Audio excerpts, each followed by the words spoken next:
John woke early in the morning, as usual, from the familiar sound of the alarm clock. He was 45, and each morning began according to the routine established over the years. Getting out of bed, he quietly walked to the kitchen, trying not to make any noise so as not to wake his wife.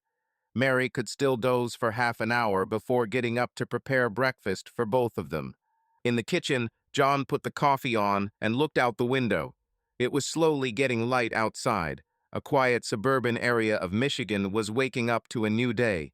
Neighbors were coming out to pick up their newspapers. The school bus stopped at the end of the street, picking up children. At times like these, life seemed measured and right to him. A house, two children, a stable job, as an engineer, everything was going as usual. When the coffee was done, John poured himself a cup and sat at the dining room table. In the quiet, empty kitchen, he scrolled through the news on his tablet. Bills to pay lay neatly stacked on the table next to him. Electricity, water, mortgage. The usual worries of family life. He remembered how, more than 20 years ago, he had married Mary. Then they were young and full of hope. Years had passed, much had changed, but he had always considered their marriage to be strong, based on trust and love. Together they had built this house, raised a son and a daughter. Mary had supported him when he worked late in the evenings, and he tried to provide for his family. Half an hour later, footsteps were heard. Mary entered the kitchen, throwing her robe over her shoulders. She was 43, but she still looked young and attractive. Light strands of hair had escaped from her carelessly gathered bun, and her face had a slight morning puffiness. John smiled at his wife. Every morning he felt a quiet joy seeing her next to him. "Good morning," he said softly. Mary didn't answer right away. She stopped at the coffee maker, pouring herself a cup, and only then turned to him. "Good morning," she said quietly and tried to smile. John noticed that his wife's smile was strained. He had noticed this detachment in her in recent weeks. Mary often looked thoughtful, sometimes absent-minded. Before, in the mornings, she chatted incessantly, telling her plans for the day, sharing news about her friends. Now silence filled the space between them. "How did you sleep?" he asked, taking a sip of coffee. "It's fine," she answered shortly. Mary sat down on the chair opposite, wrapping her palms around the warm mug. "And you?" "I feel good," John nodded. He looked closely at his wife. There were light shadows under her eyes, as if she had slept restlessly. Maybe she, too, had woken up during the night. They used to share such trifles, how each slept, what they dreamed about. Now it seemed as if each of them was experiencing their own morning. "It's Thursday," he tried to start a conversation. "I think you have a class reunion tonight, right? You said so." Mary blinked as if she didn't understand right away. "Oh yeah, today," she put her cup down. "Remember my friend Liz? She's in town. We agreed to meet her, and a couple of girls from my old job are coming, so I'll probably be late." John nodded. A few days ago, she had mentioned plans to meet up with some friends from university. He hadn't paid attention to it then, had even been happy for her. Mary rarely went out alone. But now something in her voice worried him, as if she was trying too hard, avoiding his eyes. "Of course I remember Liz," he answered kindly. "You haven't seen each other for a long time. It's great that we'll be able to get together." "Yes, a long time ago," she responded absent-mindedly. Outside the window, the sun had risen a little higher, illuminating the kitchen with soft morning light. Mary sipped her coffee, stirring it with a spoon, although she had not added sugar for a long time, a habit John noticed. She was clearly nervous. "Are you okay?" he asked carefully. "What? Yes, of course," she answered too quickly, looking up. "What makes you think that?" John shrugged. "I don't know. You're kind of quiet. If something's bothering you, you can tell me." Mary sighed and looked away towards the window. "I just didn't sleep well. It happens." He decided not to press. Perhaps she really hadn't slept well or was worried about the upcoming meeting with her friends. What if it would be awkward after so many years? John remembered that yesterday he had returned from work later than usual. There had been an accident on the highway, and he had been stuck in a traffic jam. Mary had also been silent then, saying only, Dinner is on the stove. I've already eaten. Maybe she was offended that he hadn't warned her about the delay. Taking another sip of coffee, he said, "By the way, are you thinking of going to visit Michael on Saturday?" Their son Michael was in college 2 hours away. They would usually go to visit him once a month, bringing him some home-cooked food. Mary usually enjoyed these trips, missing her son. But now she shrugged. "Okay, but I still need to find out if I have plans for Saturday. What if I have to go to work?" John raised his eyebrows in surprise. "Working on the weekend? Don't you have flexible hours?" Mary had been working as an assistant manager at an advertising agency for the past couple of years. She said she valued the job because she could choose her own workload and hours. She always tried to keep her weekends free. "Yes, but now there is a new project. They may ask. I will tell you later for sure, okay?" She looked him straight in the eyes and tried to smile encouragingly. "Don't worry, I will most likely be able to go." "Okay," he said, trying to hide his disappointment. He was already looking forward to the trip together, a rare time together on the road.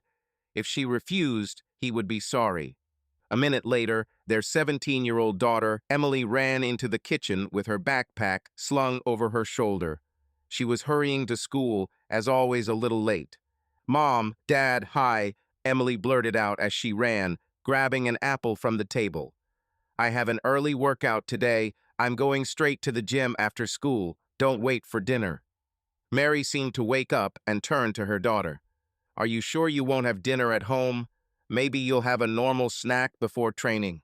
"I don't have time," Emily waved her hand, kissing the air near her mother's cheeks. "Okay, bye."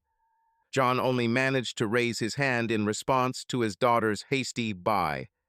The door slammed shut and silence fell over the house again. As always, she flew in like a whirlwind and rushed away. John shook his head with a smile. "She's just like you when you were young." Mary didn't smile at the joke, but simply began mechanically putting her daughter's mug away in the sink.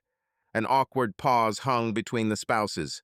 John felt that he could not break through some invisible wall that had arisen between them.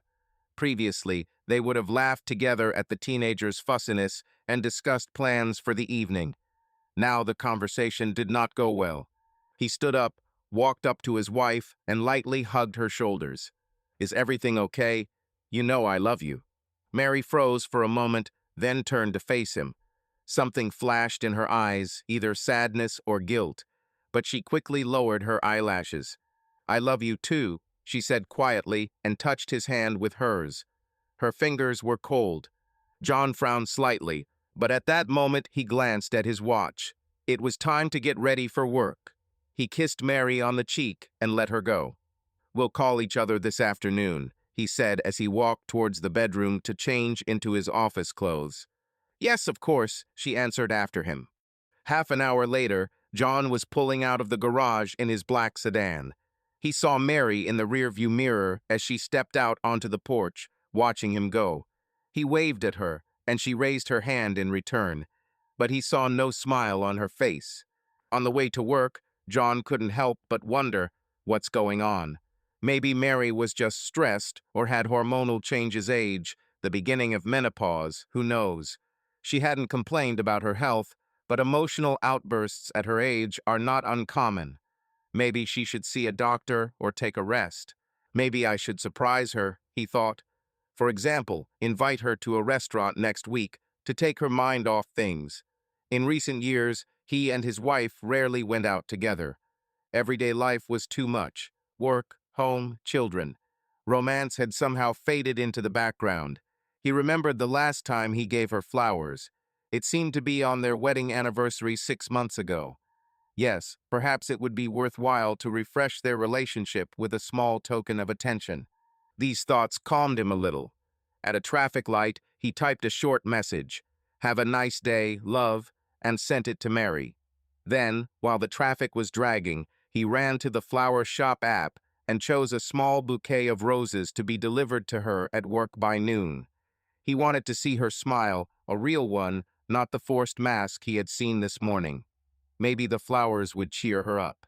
John arrived at the office with a plan to finish everything quickly today, and in the evening, After her meeting with her friends, to arrange a small surprise at home, maybe cook dinner himself or buy her favorite cake. He decided that he would try to bring more warmth back into their lives. All day at work, John tried to focus on his projects, but his thoughts kept returning to his morning conversation with his wife. Her distant gaze and forced smile kept coming back to him. He found himself rereading the message he had sent her over and over again. Mary hadn't responded, which was odd. She usually always wrote something back, at least a smiley. Closer to midday, the phone finally vibrated. John immediately opened the message from Mary. "Thank you for the flowers. Very beautiful." He imagined the courier handing her the bouquet right in the office. Surely her colleagues had made fun of her, and she had been embarrassed. In the past, Mary always called him in such cases, enthusiastically thanking him. Now only a short text thank you.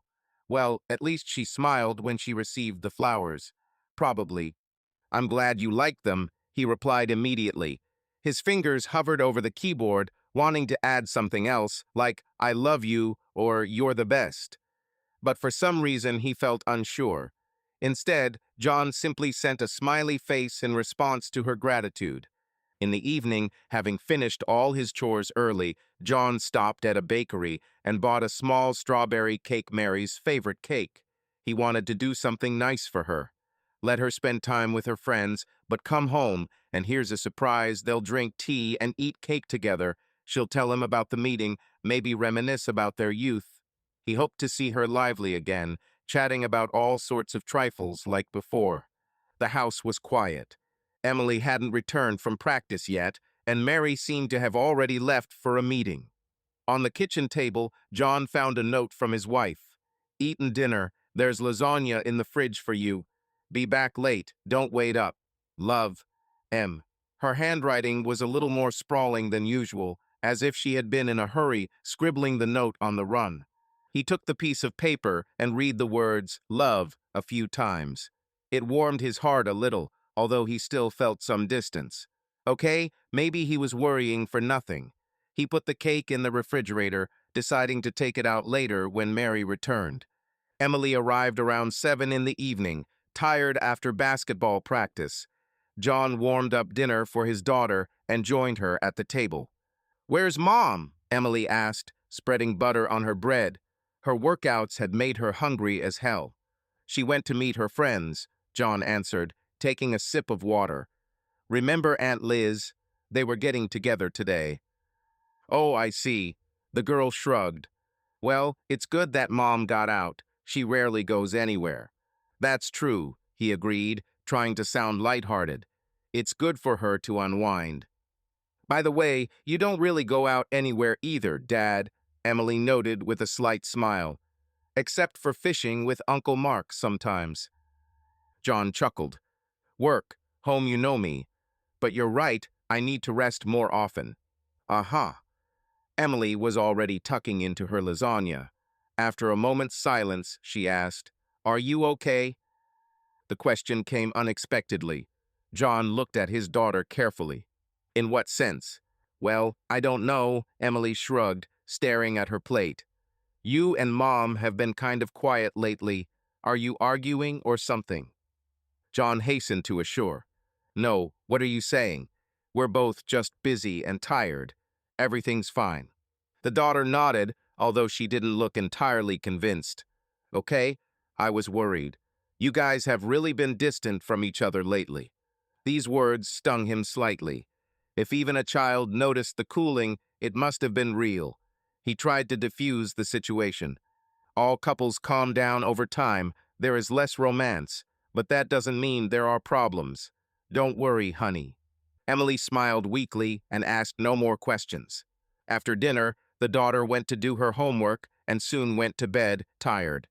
John, after watching the evening news, was restless. It was about 10 o'clock. Mary still had not returned. He dialed her number just to check if everything was okay. The phone gave a long beep, but she did not answer. It must be noisy in the restaurant, she can't hear, he thought, and put the phone down. John tried to distract himself. He loaded the dishwasher, checked his email, even tried to read a book. But he couldn't concentrate. His eyes kept falling on the clock. At 10:30 p.m., he dialed his wife's number again. This time, the call was dropped after a couple of rings. Something happened to his heart. It sank unpleasantly. Why did she drop the call? Maybe she wanted to show that everything was fine, and she was just still busy talking. Or, John got up from the sofa and walked around the living room. Trying to calm down, he reminded himself, Mary is an adult. She has the right to rest. There is no need to control every step. Moreover, they always trusted each other. But why was he shaking so much with anxiety now? Finally, around 11 o'clock, he heard the sound of a taxi pulling up. John looked out the window. Sure enough, a taxi had stopped at their house. He came out into the hallway just as Mary opened the front door. "Hello," she said quietly, stepping inside and closing the door. "Hi," he replied, trying to force a smile. "How was the meeting? I was worried you weren't answering my calls." Mary avoided his gaze as she took off her coat. She was wearing a dark blue dress that she rarely wore too fancy for a simple dinner with friends, he noted. Her hair was a little windblown, her cheeks were flushed. "Everything went well," she said casually. "I must have missed the phone in my bag. Sorry for making you worry." She stepped toward him and gave him a quick peck on the cheek. She smelled of expensive perfume, the same one he had given her last Christmas. John didn't remember her spritzing it on for casual get-togethers with her friends. His heart sank with a bad feeling. "You must be tired," he said, trying to hide his doubt. "Would you like some tea? I bought your favorite cake here." Mary shook her head as she walked into the living room. "Darling, I'm sorry. I ate so much at the restaurant, I can't eat anything anymore. Let's do it tomorrow, okay? I'll just wash up and then go straight to bed." John followed her, feeling growing anxious. "Sure, but maybe you could say a few words. Have you seen Liz? How is she?" Mary, who was already heading for the bedroom, turned around at his question. For a brief moment, he noticed how confused she was. "Ah, yes, with Liz. She's doing well. She's working where she used to. We didn't talk for long alone. There were too many people. Look, John, I'm really tired. Let me tell you everything in detail tomorrow, okay?" She looked at him almost pleadingly. John felt uneasy. It seemed he was interrogating her as if she had done something wrong. He forced himself to step back. "Of course, I'm sorry. Good night, Mary." "Good night," she whispered and disappeared into the bathroom. John exhaled slowly, watching the closed door. A bad suspicion scratched at his soul. Something clearly didn't add up. The fancy dress, the perfume, the dropped call, and her reaction nervous, evasive.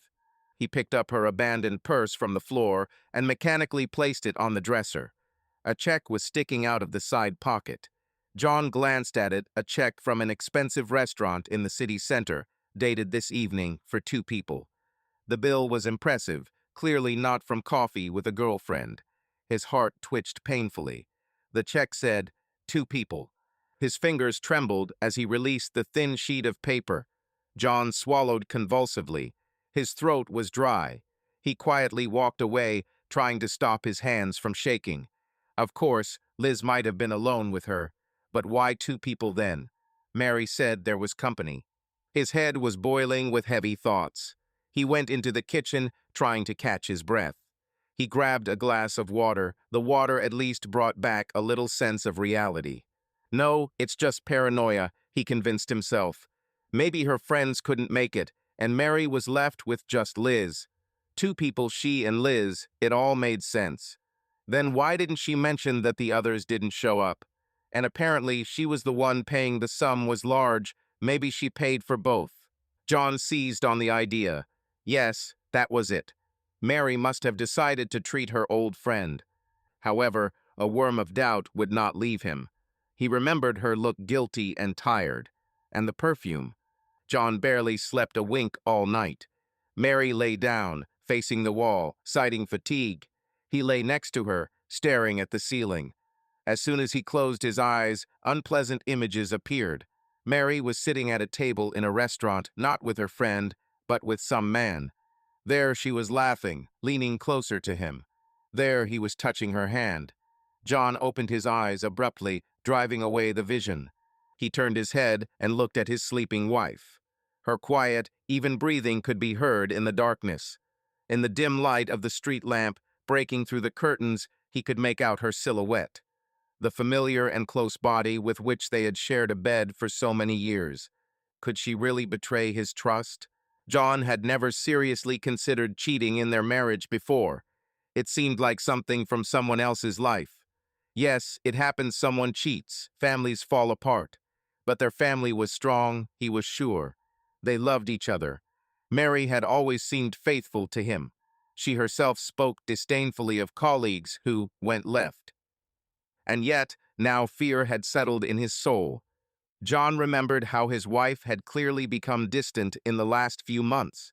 Maybe he just didn't want to notice the obvious. He tried to be a good husband. He provided for her, he didn't drink, he didn't hurt her. But maybe he had missed something important. They barely spoke on Friday morning. Mary had gotten up before him and was already chatting on the phone when he walked into the kitchen on sleepy legs. When she saw her husband, she immediately ended the conversation, throwing into the receiver, "We'll call you later, bye." John caught an uncharacteristically lively note in her voice that he hadn't heard for a long time. "Who are you with this morning?" he asked quietly, trying to speak casually. "Liz called," Mary said too quickly, turning back to the stove. "She asked how you got here yesterday." John just nodded, sitting down at the table. He watched her cook eggs, her back to him. Something was bothering him. If this was Liz, then why had Mary cut the conversation off so quickly when he appeared? Strange. "I have to go to work on Saturday. You'll have to go to Michael's without me," Mary said suddenly, putting a plate of omelet on the table. "Sorry, John. They promised a rush job with the project." He felt disappointed, although he had already expected something like this. "I understand. It's okay, I'll move out with Emily." "Emily is busy too. She has a game on Saturday," Mary reminded. "My daughter was actually supposed to play in a school basketball game on Saturday morning." "Then I'll go alone," John sighed. "It's a shame." Mary slouched slightly. "I'm upset too. But nothing can be done. Work is work." John took a bite of the omelet, not tasting it. Now there was almost no doubt. Mary was clearly avoiding spending time with her family. A rush job on a day off was too suspicious. Friday dragged on painfully long. After the previous night of almost no sleep, John felt exhausted, barely able to think during meetings in the office. A colleague even asked if he was feeling well. John brushed it off, citing that he simply had not gotten enough sleep. The thought was pounding in my head, "I need to figure this out. If the suspicions are unfounded, throw them out and move on. But if..." It occurred to him to check the calls on his mobile phone account. The shared family plan allowed him to view the details. He had never done this before, there was no need. But now, returning home in the evening, while Mary was in the shower, John sat down at his laptop and logged into the operator's website under his account. His heart pounded as he looked through the call log for the past month. Several numbers repeated frequently. Some were familiar: Emily's number, her work office, her friend Sarah. But one number unfamiliar to him appeared with alarming regularity. Calls from or to this number almost every day, mostly during the day, sometimes late at night. John racked his brain. Could this really be the same Liz's number? He had known Liz for years, but of course he couldn't remember her number. Before he could think about it, Mary came out of the bathroom, drying her hair with a towel. She froze slightly when she saw the laptop in front of him. "What are you doing?" John looked up. "Well, I'm checking my phone bill. The report came in. I'm checking to see if we talked too much." He spoke deliberately evasively, without accusation. But inside, everything went cold. Mary smiled sweetly. "Michael was probably calling the girls again," she joked, hinting at her son's frequent calls to his girlfriend. John forced a smile back and quickly closed the laptop. He didn't want her to guess his suspicions. "That may well be," he said, rising. "I've finished." Mary nodded and, without saying another word, walked into the bedroom. That night they went to bed again, barely exchanging a few words. The tension was in the air. John decided that tomorrow, on the way to his son, he would think it over. Perhaps he should ask Michael directly if his mother had called him on Thursday. Maybe she really had been with Liz and not. No, that was stupid. There was no point in involving his son. Better to talk to Liz later in private, or at least write to her. But they weren't close. He didn't even have her contacts anymore. He could ask one of their mutual friends to find out. It all looked like paranoia, but John couldn't stop himself. Before going to bed, he quietly, trying not to wake his wife, took her phone from the nightstand. The screen did not light up. It required a password. They used to know each other's passwords, but a month ago Mary changed hers, saying that work required security. He did not pay attention then, but now it seemed an ominous sign. After a moment's hesitation, John put the phone back. If there were secrets there, he wouldn't know them now.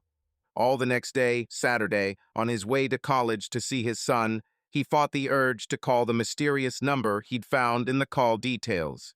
The number that had been calling his wife almost every day. Who could it be, if not that same Liz? But why hide it then? The son greeted him joyfully, but immediately noticed the absence of his mother and frowned. Mom hasn't arrived. Unfortunately, no. She had some work to do, John replied, trying not to sound bitter. Michael was upset. I see. It's a pity. We agreed to have lunch together. We'll still have lunch, John smiled through force. I brought you some food, like always. Let's go to the cafe on campus. They spent a couple of hours together. John tried not to show that he was upset about something, but Michael, observant as a mother, asked several times, Dad, are you sure you're okay? You seem tense. John laughed it off, citing fatigue from the journey. But deep down inside, he felt uneasy. He also felt like a deceiver in front of his own son, because he had not told the whole truth. He himself did not yet know the truth, but the shadow of omissions had already fallen on their family. Returning home in the evening, John made a decision. He would not torture himself with uncertainty any longer. He had to find out what was going on, no matter what the truth was. He was going crazy in uncertainty. Better the bitter truth than these suspicions. At that moment, the sound of a car pulling up was heard outside. John looked out the window, expecting to see Mary's car. Instead, a silver sedan pulled up to the curb in front of their house. His heart suddenly began to beat faster. A man was driving, and in the passenger seat. He looked closer. It seemed to be Mary. The car stopped, and John clearly saw his wife leaning towards the driver. It seemed to him that they were exchanging a kiss.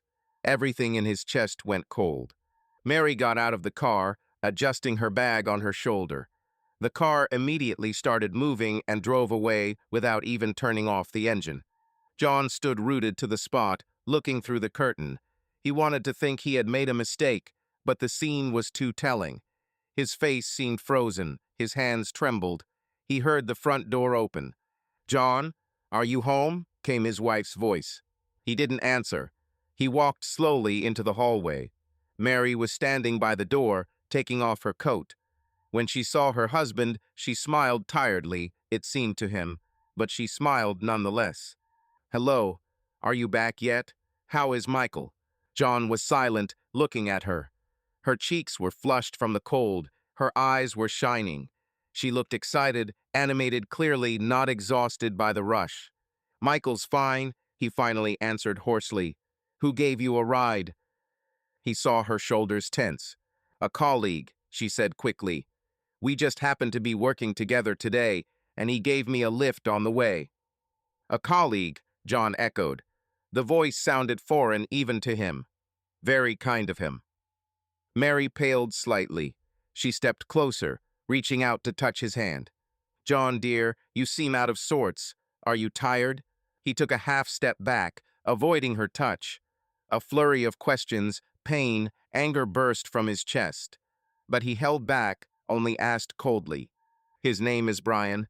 Mary gasped softly, her eyes widening. "What? Why are you?" "Just answer." John's voice broke, grew louder. "Was it him? The one you were with today? The one you kissed in the car?" The last words came out in a scream. He could no longer control himself. Images flashed in his head. A check for 2 people, phone calls, a fancy dress. That evening with girlfriends, everything came together to form a single picture, too clear. Mary stood as if thunderstruck. Then she whispered, "You saw everything." This confession, however indirect, caused him acute pain. He felt tears welling up in his eyes from rage, pain, humiliation. "How could you?" he cried, clenching his fists. "We've been married 20 years, Mary. Why?" Mary also flared up suddenly. Instead of remorse, anger flashed in her eyes. "Were you rummaging through my things? Following me?" "What? Are you serious right now?"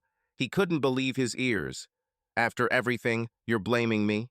"You shouldn't have," she began, but her voice wavered. She pressed her palms to her cheeks, covering her face. Oh, God. In the silence that followed, only their ragged breathing could be heard. Finally, Mary lowered her hands. Tears glistened in her eyes. "John, He was waiting for these words. Maybe an apology, an explanation, something. But she was silent, unable to find anything to say. "Have you fallen in love with him?" he asked dully. "Do you want to go to him? Tell the truth." Mary shook her head. "No, no, I don't know. This is all a mistake." "A mistake?" He chuckled bitterly. "I accidentally tripped and fell into his bed, right?" She flinched as if he had hit her. "Don't talk like that." "How should I say it?"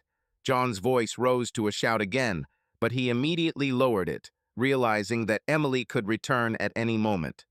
"How long has this been going on?" Mary was silent, looking at the floor. He took a step forward. "How long?"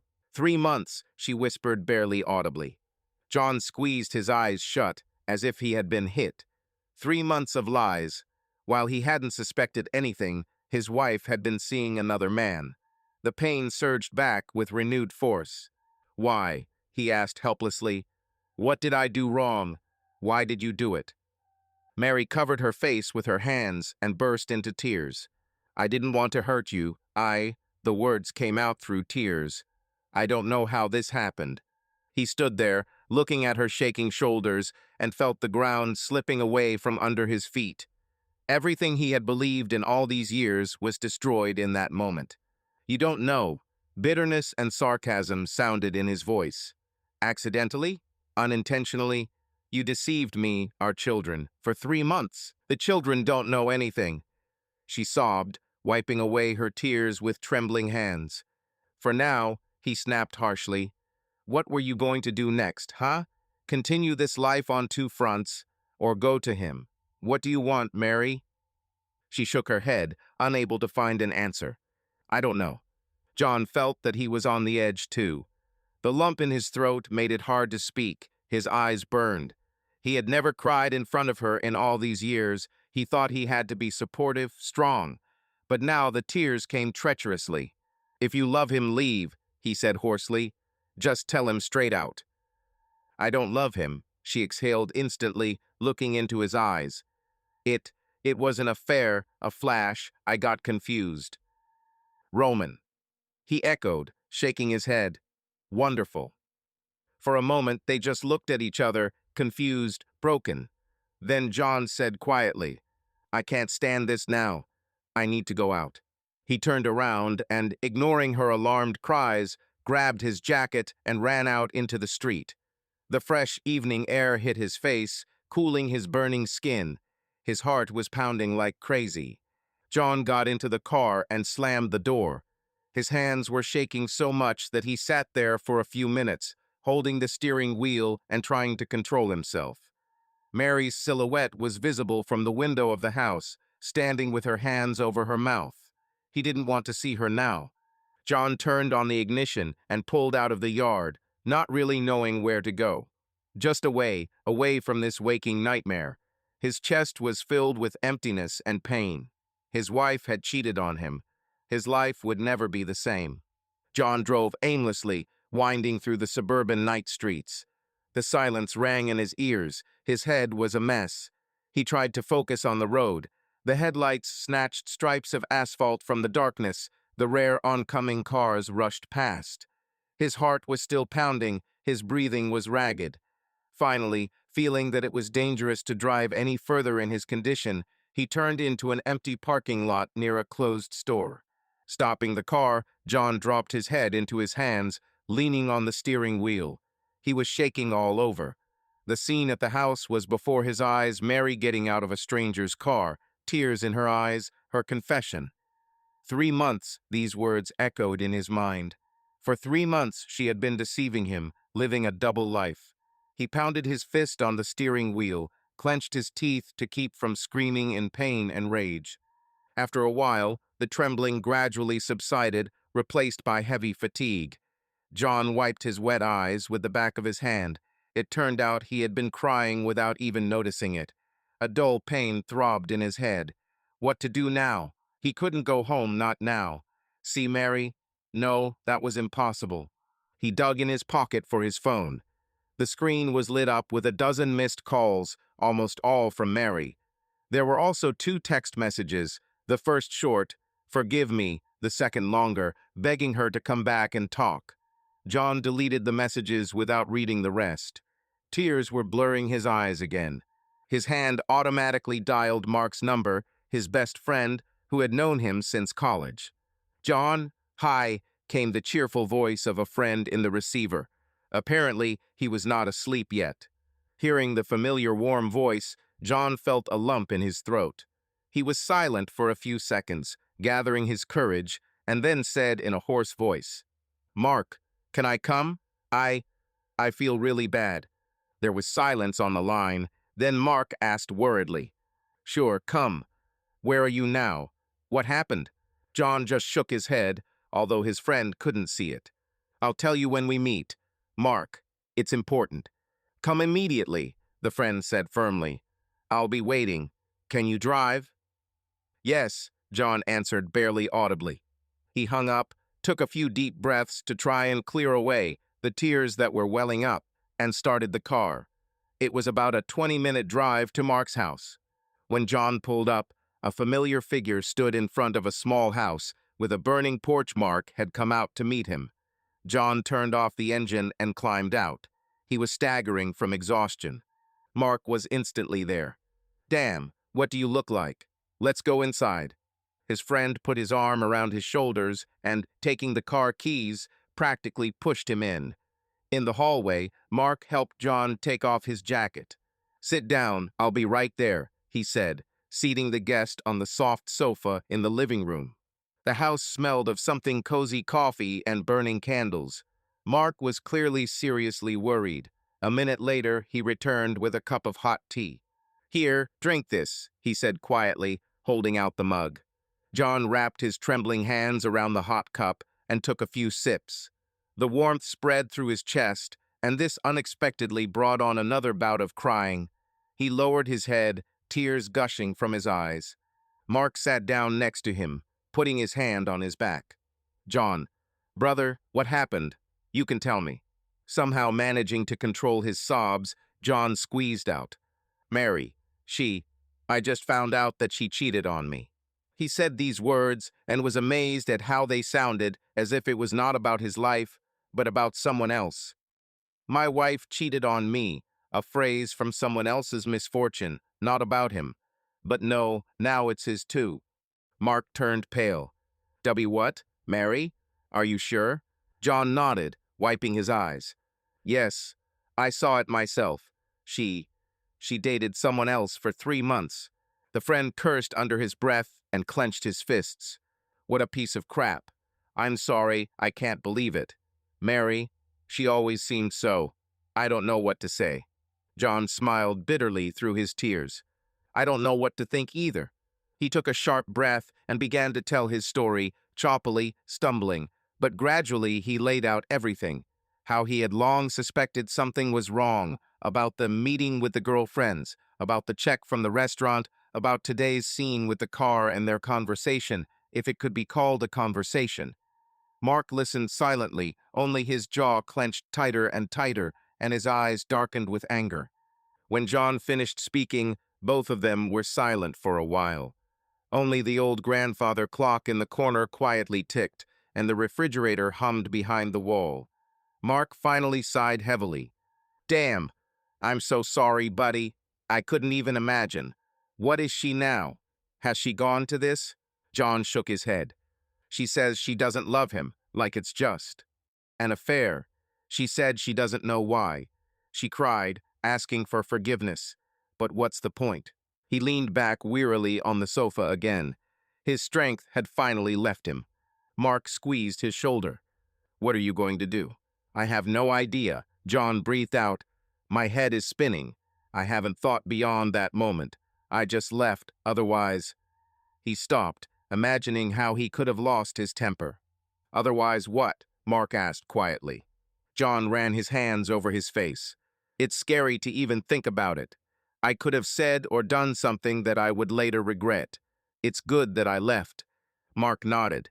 Yes, that's right. Better to cool down first. You can stay with me for the night, as long as it takes, you know. Thank you, John said sincerely, looking his friend in the eyes. He was always there in difficult moments. I don't want to go home now, and I don't know when I can. Don't come back until you're ready, Mark answered seriously. Let her think about her behavior too. Mark stood up and began to walk nervously around the room. It's beyond my comprehension.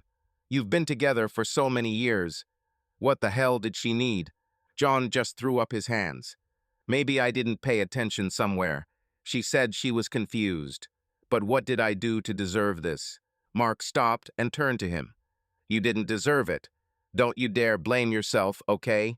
Cheating is only the choice of the one who cheated. She could have talked to you, tried to fix things, and eventually gotten an honest divorce if she wasn't happy with something, but not cheating behind your back. These firm, rational words were a little sobering. John nodded. Probably so. Mark sat back down and took his hand, squeezing it tightly like a man. Look, you need to understand, the problem is not you, it's her. People do such things for different reasons, but the responsibility is on them. John was silent, staring at one point. He understood logically that his friend was right, but this did not lessen the mental pain. What do you think about doing tomorrow? Mark asked more softly. I don't know. I feel sick at the thought of seeing her, talking to her. But I have to. We have a daughter at home. Emily doesn't know anything. If you want, I can talk to Emily if necessary. Or take her to my place while you figure things out, Mark suggested. No need, John shook his head. I'll talk to her myself when the time comes. If only I knew what to say. He remembered Mary's eyes wide with pain, her tears. He imagined her now, perhaps, sobbing alone in an empty house. And for some reason, that image suddenly stung him too. Despite everything, he felt sorry for her, or rather, sorry for the family they had just lost. Maybe she really did slip up, John said quietly, not so much waiting for an answer as thinking out loud. Maybe I really haven't been the best husband lately. Mark frowned. Hey, stop. Don't try to justify her actions. Even if there were some problems between you, cheating is not a solution. John fell silent. His friend was right. No matter how you look at it, there was no excuse. But there were still some reasons, weren't there? He desperately wanted to understand why this had happened. Okay, let's do it this way, Mark said decisively, patting him on the knee. Now you'll drink some tea and go to bed. The morning is wiser than the evening, and tomorrow we'll think about what to do. John nodded. He was indeed falling off his feet from fatigue and the stress he had experienced. Mark led him into the guest room and handed him a clean towel. You can take a shower if you want. The bed linen is fresh. Make yourself comfortable. No one called me, by the way, he added cautiously, obviously referring to Mary. Thank you for taking me in, John thanked again. Mark waved his hand. Don't even talk nonsense. Rest. Left alone in the quiet room, John sat down on the edge of the bed. The events of the day flashed before his eyes. In the morning, he had been thinking about bouquets and surprises for his wife, and now, everything had collapsed in an instant. He felt tears rolling down his cheeks again. He brushed them away and tried to calm down. Having stripped down to his t-shirt and shorts, John lay down under the blanket. The silence was oppressive. Sleep would not come, although his body was exhausted. His gaze wandered across the dark ceiling. Unanswered questions crept into his head. What now? How to live on? Should I forgive? Or get a divorce right away? His thoughts raced until finally, somewhere closer to dawn, he fell into a heavy, anxious, dreamless sleep. In the morning, John woke up late when the sun was already high outside the window. He lay for some time, looking at the unfamiliar ceiling with confusion. Then memories came crashing down like an avalanche, the events of the previous night, the quarrel, Mary's furious face, her tears, the cold of the night road. He closed his eyes, hoping that it was all a bad dream. But no reality was still there. His head was splitting. John sat up in bed and noticed a fresh t-shirt and jeans on a chair by the door. Mark must have left them for him, knowing that he had nothing with him. He stood up with difficulty. His whole body ached from tension and lack of sleep. Taking his clothes, he went into the bathroom. The cold water brought him back to his senses a little. In the mirror, he was met by a haggard face with reddened eyes. In the living room, he found Mark reading a newspaper. His friend immediately put it down. "Hello? How are you?" "I've been better," John said hoarsely. He sank into a chair. "I made coffee. I'll bring it now," said Mark and disappeared into the kitchen. A minute later, he returned with a mug of aromatic coffee and a plate of toast. "Have some breakfast. You need your strength." John thanked him and tried to eat the toast. The food was difficult to eat. Each piece seemed rubbery, tasteless. He forced himself to swallow a couple of spoonfuls of scrambled eggs so as not to offend his friend's concern. "Mary called me," Mark said cautiously after a pause, "late at night after you had fallen asleep." John's hand froze with the mug halfway to his mouth. "Why did you call?" "She was looking for you. She asked if you were at my place." "I didn't lie. I said you were at my place, but you were sleeping." "She was crying, asking me to tell you to come back and talk." John nodded silently. He felt neither ready to go back nor to speak. However, it was impossible to ignore the situation. "Did she at least talk to Emily?" he asked quietly. "I don't know," Mark replied, "but I guess I had to say something. Emily called me and her brother last night when she couldn't get through to you or her mother. Michael is on the line too. By the way, I told him you were having some family troubles, but I didn't know the details." John sighed heavily. This was what he had been afraid of, the kids being worried. He pulled out his phone. The battery was almost dead. The screen showed a slew of missed calls and messages. There were 3 from Emily. "Dad, where are you? Mom is crying. She says you two had a fight. Please answer, then. I'm scared. What happened?" And the last, around 1 a.m. "I love you. Please come home." John's eyes welled up with tears again. He blinked quickly to compose himself. Then came the messages from Michael. Apparently his sister had contacted him. "Dad, where are you? Mom said you had a fight. Please let me know you're okay." Then, toward morning, "Hang in there, Dad. I'll be there if anything happens." John clutched the phone tightly in his hand. He needed to reassure his children. He quickly typed a message to Emily. "I'll be okay. Love you. See you soon." And to Michael, "Don't worry, son. This is tough, but I can handle it. You don't have to come. Thanks for worrying." After sending the messages, he leaned back in his chair and closed his eyes. "The kids are worried, right?" Mark asked quietly. John just nodded, unable to speak. The friends sat in silence for a few minutes. Then Mark spoke up. "You probably need to talk to her today." John ran his hand over his unshaven chin. "I don't want to, but it looks like I'll have to. I can't hide forever." Mark covered his hand with his own in understanding. "Do what's best for you. If you need time, take time. But I know from my own experience, the longer you remain silent, the worse you wind yourself up." "You're right," John answered dully. "We need to meet and dot the I's, at least understand what's next." He remembered that he had to go to work on Monday. Well, he couldn't hide at his friends forever. I'll go home and talk to her, he decided, raising his eyes to Mark. He nodded. Do you want me to go with you? I'll stay nearby, if anything. No, thanks. I'll do it myself. Mark squeezed his shoulder. Okay? If anything happens, call me. I'll come running. John stood up and went to change into the clothes his friend had brought. Half an hour later, he was ready. After saying goodbye to Mark and thanking him again for everything, he went out to the car. The road home took about 30 minutes. Along the way, John thought about turning back several times. He was so scared of the upcoming explanation. But he forced himself to go forward. As he approached his house, he noticed a strange car at the side of the road. His heart sank. What if it was that same Brian? However, he quickly realized, no, it was the car of Mary's sister, Aunt Emily. Apparently, Mary had asked her to stay with her daughter.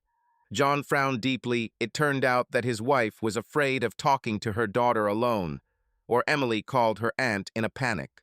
He exhaled heavily and walked towards the house. Suzanne, Mary's older sister, opened the door with discomfort and sympathy on her face. Hello, John. Hello, Sue, he said stiffly. Where's Emily? In the living room, she glanced back. I looked after her this morning. I think you and Mary need a private talk. We'll take Emily out to lunch now. Then Emily herself appeared in the hallway, her eyes swollen from tears. Seeing her father, the girl rushed to him, hugging him. Dad. John hugged his daughter tightly. She sobbed. I was so scared. You and Mom. What's going on? He stroked her head. Baby, Mom and I need to talk.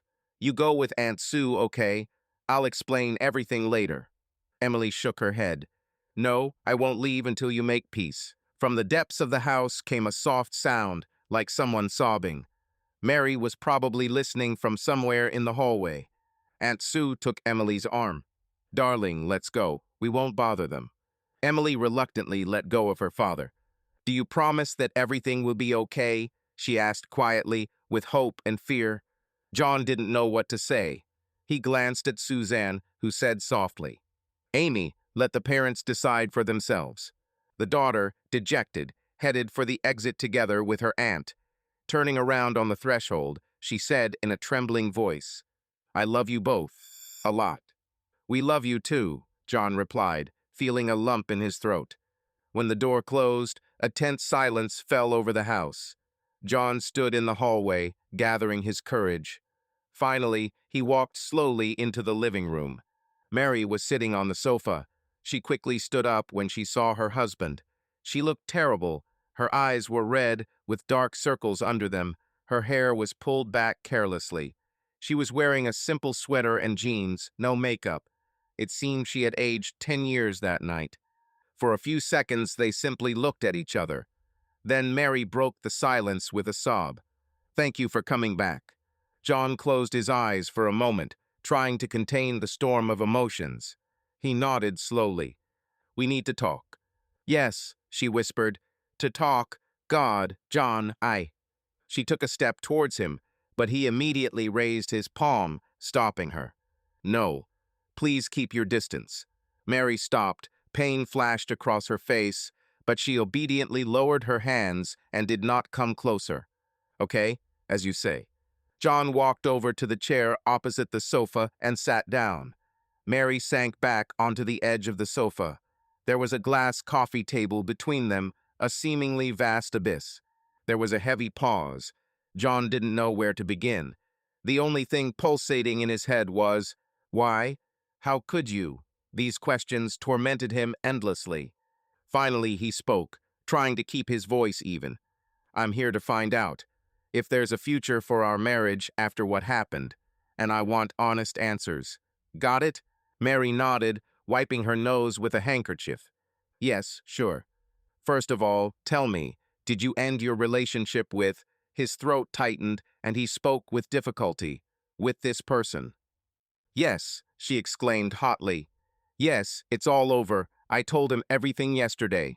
I won't be with him anymore. I've broken up. John looked at her carefully. His wife's eyes were full of despair. She spoke sincerely, almost desperately. Who is he? He asked bluntly. Mary looked down. His name is Brian. He works with me in another department. You don't know him. Are you married? Was. Now divorced. How did it start? John felt his heart bleed from the questions, but he had to know. When? Mary looked down at the floor. About 6 months ago, we started talking at work, just chatting. He was attentive to me, complimenting me. I felt attractive, interesting to someone again. At first, I thought it was just non-committal flirting. But then, she fell silent, not daring to continue. Then you crossed the line, John suggested quietly, and bitterness was heard in every word. Mary closed her eyes, tears streaming down her cheeks. Yes, once after work, my department and I went to a bar. I drank too much, he offered me a ride. I went to kiss him myself, she squeezed out through her sobs. Then it happened again, and you slept with him, John finished dryly. Even though he knew the answer, it was unbearable to say. He gripped the armrest of his chair until his knuckles turned white. Mary covered her face with her hands. Yes, only her sobs hung in the room. John felt everything inside him turning over with pain. His head was spinning, but he kept himself outwardly calm with an effort of will. How many times? He squeezed out the next question. I don't know why he was torturing himself with details. I didn't count. She groaned. Maybe 10, maybe less. A few times. It wasn't all the time. John closed his eyes. Tormenting images flashed before his mind's eye that he didn't want to see, but couldn't banish. His beloved wife in someone else's arms, their bed linen, her quiet moans. He slammed his fist on the armrest, causing Mary to flinch. I'm sorry, she muttered fearfully, noticing his reaction. Forgive me.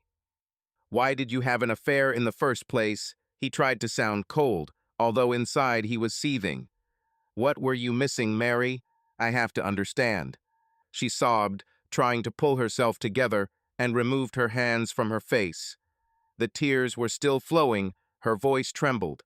I don't even know how to explain. I know it sounds pathetic. I guess I didn't have enough attention, John. We've gotten so used to each other over the years. You were always at work, tired, and I felt like an empty space. The children had almost grown up. It was as if nothing filled me anymore. And then he appeared. He told me how beautiful and interesting I was. It was as if I felt like a woman again, and not just a wife and mother. Was it worth destroying a family for this? He asked dully, looking down at the table. Mary took a deep breath. No, of course not. I didn't think. I was a fool. It was some kind of temporary obsession. I understood everything, but I couldn't stop. It was nice to feel desired again. That's not an excuse, no. She covered her mouth with her hand, choking back tears. There is no excuse for what I did. John was silent for a while, digesting what he had heard.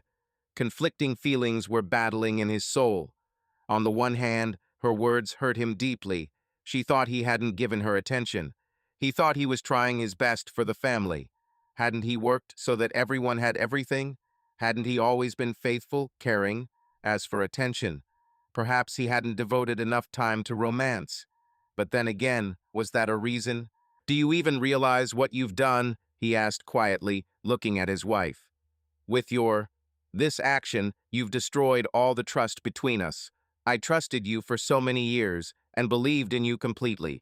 Now I don't know if I'll ever be able to trust again. I understand, she whispered. I understand everything. It's my fault. I ruined everything. She covered her face with her hands and began to sob. John watched her, feeling pain, anger, and a strange pity. This broken woman before him now seemed like a shadow of the cheerful and strong Mary he had loved all these years. He did not recognize her, but still she was deeply dear to him. Why did you continue? He asked, a little more gently, when her crying had died down a little. If you felt you were doing wrong. Mary shook her head. I don't know. I was afraid that he would leave me if I stopped. I was afraid of being left alone with my emptiness again. It's like an addiction.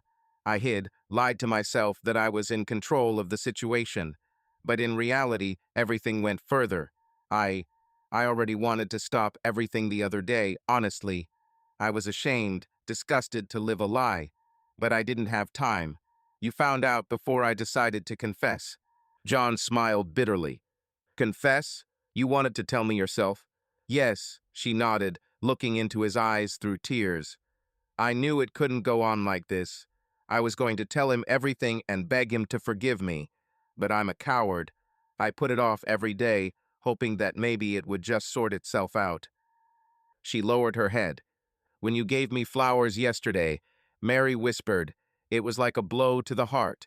You were so caring, and I suddenly realized what a terrible mistake I was making. I was determined to tell that man to leave me alone. And last night I told him about it, broke up with him. And then I came home. And you found out everything. John raised his eyebrows in surprise. You dumped him before I caught you. Yes, she nodded. In the restaurant, I said it was over and that I loved my husband. That I was a fool. He tried to argue, but never mind. I made my choice, but it was too late. She began to cry quietly again. John digested her words for a while. If it was true, then she really had intended to end the affair yesterday. Flowers. He suddenly remembered her strange message. Thank you for the flowers. Then he thought she had reacted coldly, but in reality, perhaps, her conscience was bothering her. But did it matter now? The betrayal had already happened. Even if she had changed her mind just before the revelation, would it be any easier? What do you want now, Mary? He asked wearily. For me to pretend that nothing happened? For everything to go back to how it was before? She shook her head slowly. I want you to be happy, John. You are the best person I know, and I am most afraid that I have already destroyed your happiness. But if there is even the slightest chance to save our marriage, I am ready for anything. I will go to any psychologist. I will do everything you say. Just give me a chance to prove that I can improve, that I still deserve to be your wife. Her voice broke. John looked at her hard. This woman, his wife, had betrayed him, and yet he felt more than just anger towards her.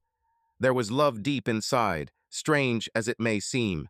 You can't just turn off love overnight, like a switch. He had loved her for 20 years. Yes, that love was mortally wounded now, but it had not disappeared completely.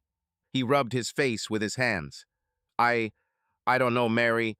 I really don't know. I'm in so much pain right now that I can't think. She stood up and made another move towards him, but stopped in time, continuing to keep her distance. I understand. I'm not asking you to forgive me right away. I will fight for us if you let me. John threw up his hands in defeat. What makes you think that after all this, you can regain my trust?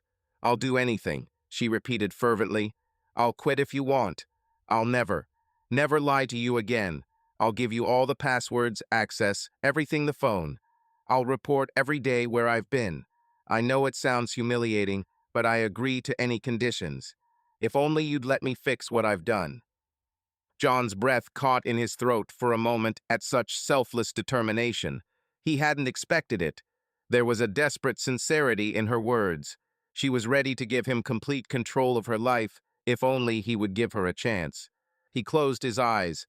It all still seemed like a nightmare. Could he have imagined yesterday morning that he would find himself in such a situation? Now he had to make a decision on which his future life and the life of their family depended. Mary called quietly. John. He opened his eyes and saw that she had dropped to her knees right on the carpet.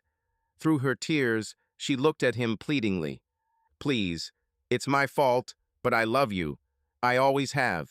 Don't kick me out. Don't disown me now. I'll fix everything, I promise.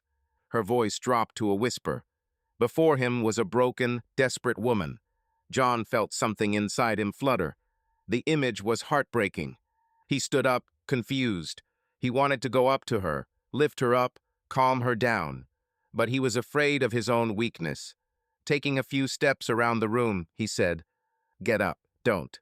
Mary rose slowly, wiping away her tears. She looked at him from afar, as if she was afraid to scare him away. I need time, John said hoarsely. I can't decide anything now. I'm too broken. Okay, She nodded quickly. Of course. Take as much as you need. I'll wait. He nodded in response and headed for the exit, unable to bear this heartbreaking scene any longer. Are you leaving again? She asked in horror. For now, yes, John said without turning around. I'd better live separately for a while. I'll be at Mark's, if anything. I'll talk to Emily later. I understand. Her voice sounded defeated. He stopped already at the door of the living room and said, looking ahead, I don't promise anything, Mary. I don't know if I can forgive. It's too much. But I haven't made a final decision yet. Thanks for that, she whispered. John nodded and went out into the hallway. Taking his jacket, he heard his wife's quiet crying behind him. His heart sank. He understood that despite everything, he cared about her suffering. But he could not sacrifice his own pain. A minute later, he left the house, feeling broken and empty. Neither relief nor clarity had come from this conversation. Ahead of him still swirled a fog of uncertainty. In the days that followed, John's life became a series of monotonous, torturous hours. He moved back in with Mark, who insisted that he stay as long as necessary. John did not return home, only stopping by a couple of times when Mary and Emily were away to pick up clothes and other necessities. Mary kept her distance. She did not call or write, apparently afraid of scaring him off or angering him. She only conveyed through Emily that she respected his request for time and was waiting for him to be ready to talk more. They decided not to tell their daughters the whole truth for now. The official version for the children was that there were serious disagreements between their parents and they needed time apart to sort things out. Emily seemed to suspect something more. She was too sensitive. But she didn't ask questions, she just looked at her father sadly when they met. Michael called his father a couple of times. He tried to understand how bad everything was. John assured him that everything was under control, but his voice sounded unconvincing. His son offered to come and support, but John refused. The semester was in full swing. There was no need to get distracted. Every day John went to work, mechanically fulfilling his duties. Colleagues noticed his gloomy appearance, but he did not involve anyone in the problems. He only referred to family difficulties. After work, he returned to Mark's empty apartment. His friend was at work during the day and sat for hours, staring at one point or mindlessly switching TV channels. He slept poorly at night. As soon as he closed his eyes, obsessive images of betrayal appeared. He shuddered from them, woke up in a sweat, and could not fall asleep again for a long time. Mark tactfully did not pester him with moralizing. But in the evenings, while having dinner together, they talked, and these conversations gradually helped John put everything in its place. Do you still love her? Mark asked bluntly one day, sipping his beer as they sat in the kitchen. John, twirling his fork in his fingers, was silent for a long time. Then he quietly answered, Probably, yes. Love can't just disappear in a couple of days. She betrayed me, but I still replay happy moments in my head like a fool. Mark nodded understandingly. It's normal. You've been together for so many years, 2 children. It's up to you to decide whether you can continue to live with this or not. I don't know yet, John sighed. Half the time I dream of filing for divorce right now. The other half I wonder if we could get it all back. There's no going back, Mark noted cautiously. It's either a new way or nothing at all. Yes, John paused. She begged me to give her a chance. She says she's ready for anything. Do you believe her? The friend narrowed his eyes. That she repents, yes, I believe. I've never seen her like this. Broken, humiliated. She got down on her knees. Can you imagine? John shook his head, replaying that heartbreaking moment in his memory. She's really afraid of losing me. Mark pressed his lips together and didn't answer for a couple of seconds. Then he said quietly, I'm just afraid that she's already lost you. You both just haven't realized it yet. John gave him a sharp look.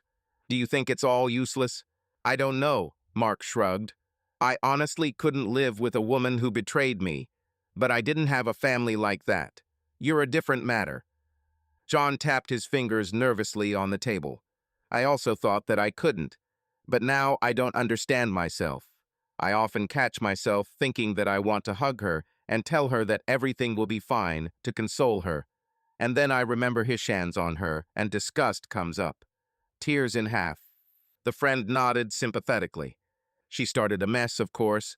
Have you thought about a psychologist? I thought about it, John admitted.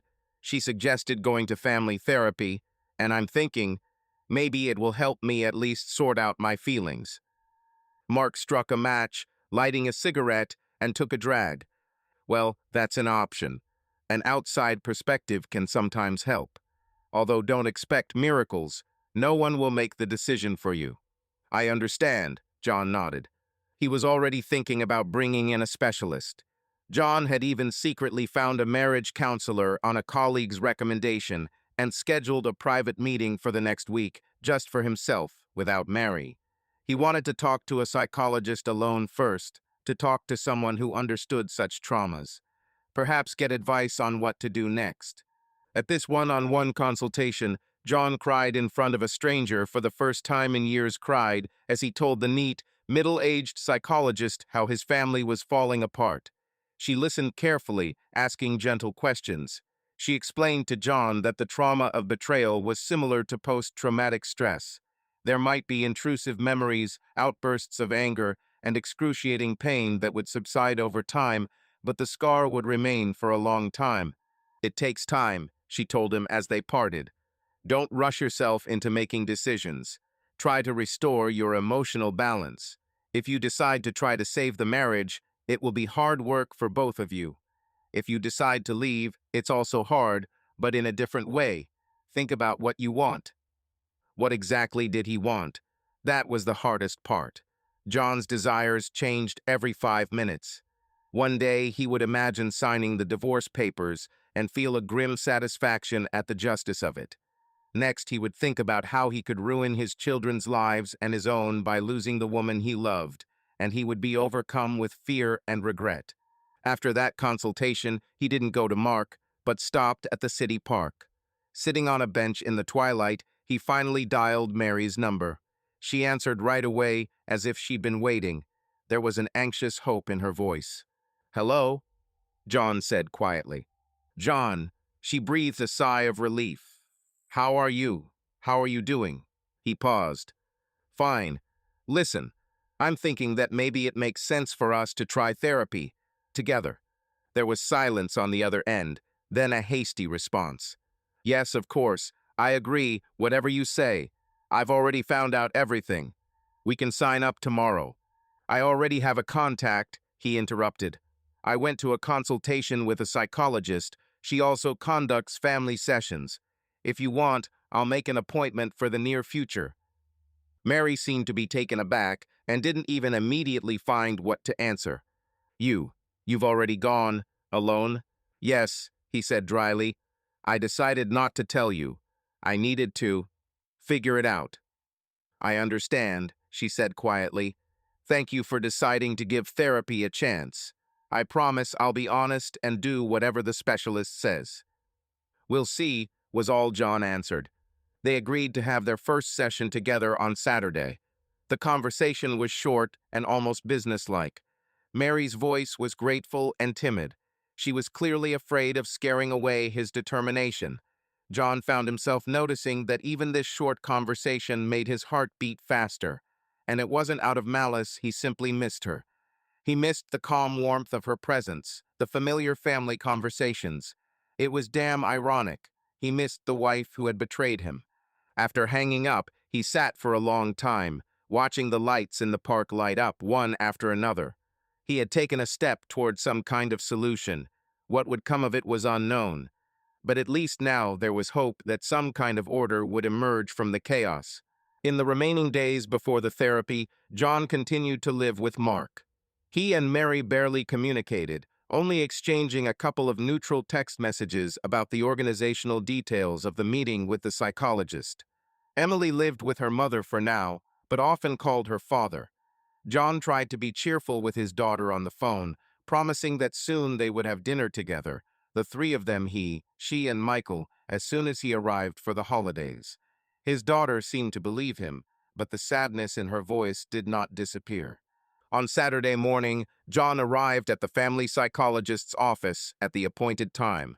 Mary was already waiting for him at the entrance standing, shifting from one foot to the other, wrapped in her coat. It was a cold autumn day. Seeing her husband, she smiled timidly and raised her hand in greeting. John nodded as he walked over. "Hello."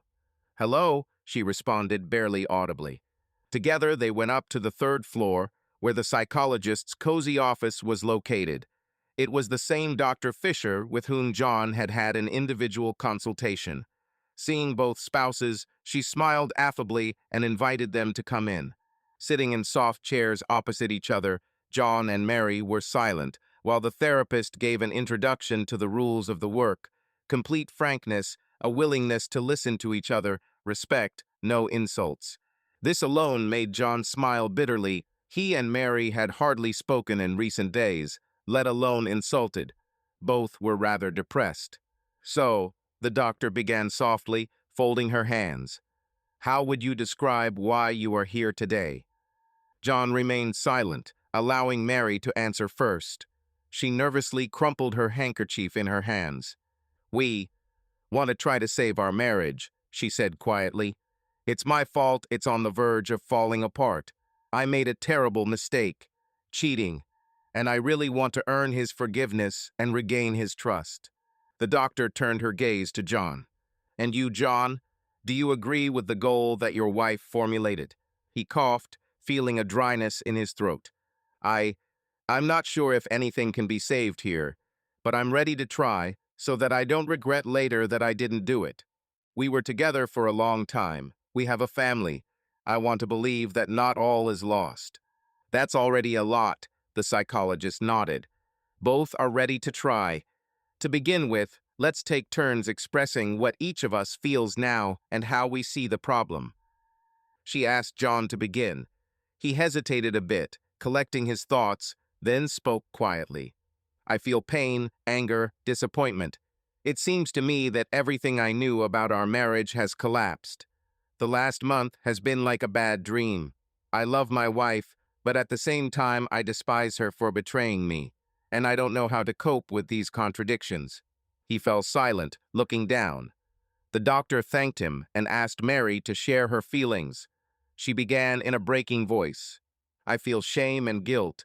I'm hurt by what I did and how I hurt John and the kids. I'm afraid I've ruined everything good we had, and I really want to fix it, but I know it'll take time and John's patience, which I don't deserve," she exhaled, wiping away the tears that had welled up.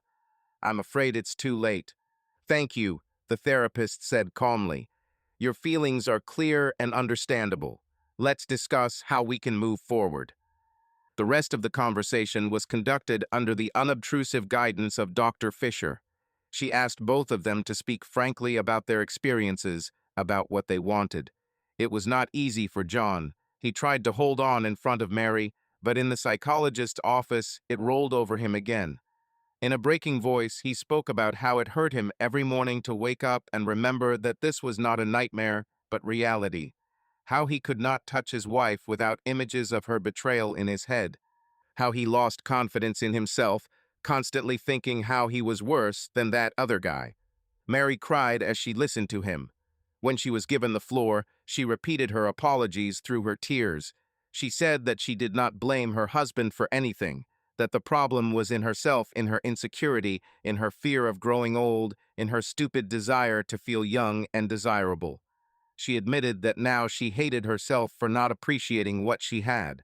Dr. Fisher guided the conversation carefully, keeping Mary from getting too self-flagellated or John from getting too insulting. He had uttered harsh words in irritation, a couple of times when his emotions got the better of him.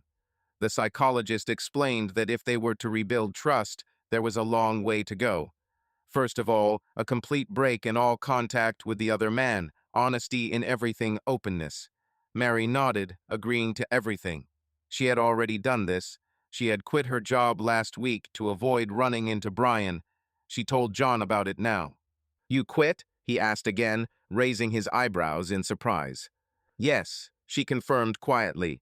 "As soon as everything opened up, I couldn't stay there any longer. Now, though, I'll have to look for a new job. but that's not important. John nodded, digesting the news. He was pleased to know that she had actually taken such a step. It didn't erase the pain, of course, but at least it showed her determination. The session lasted about an hour and a half.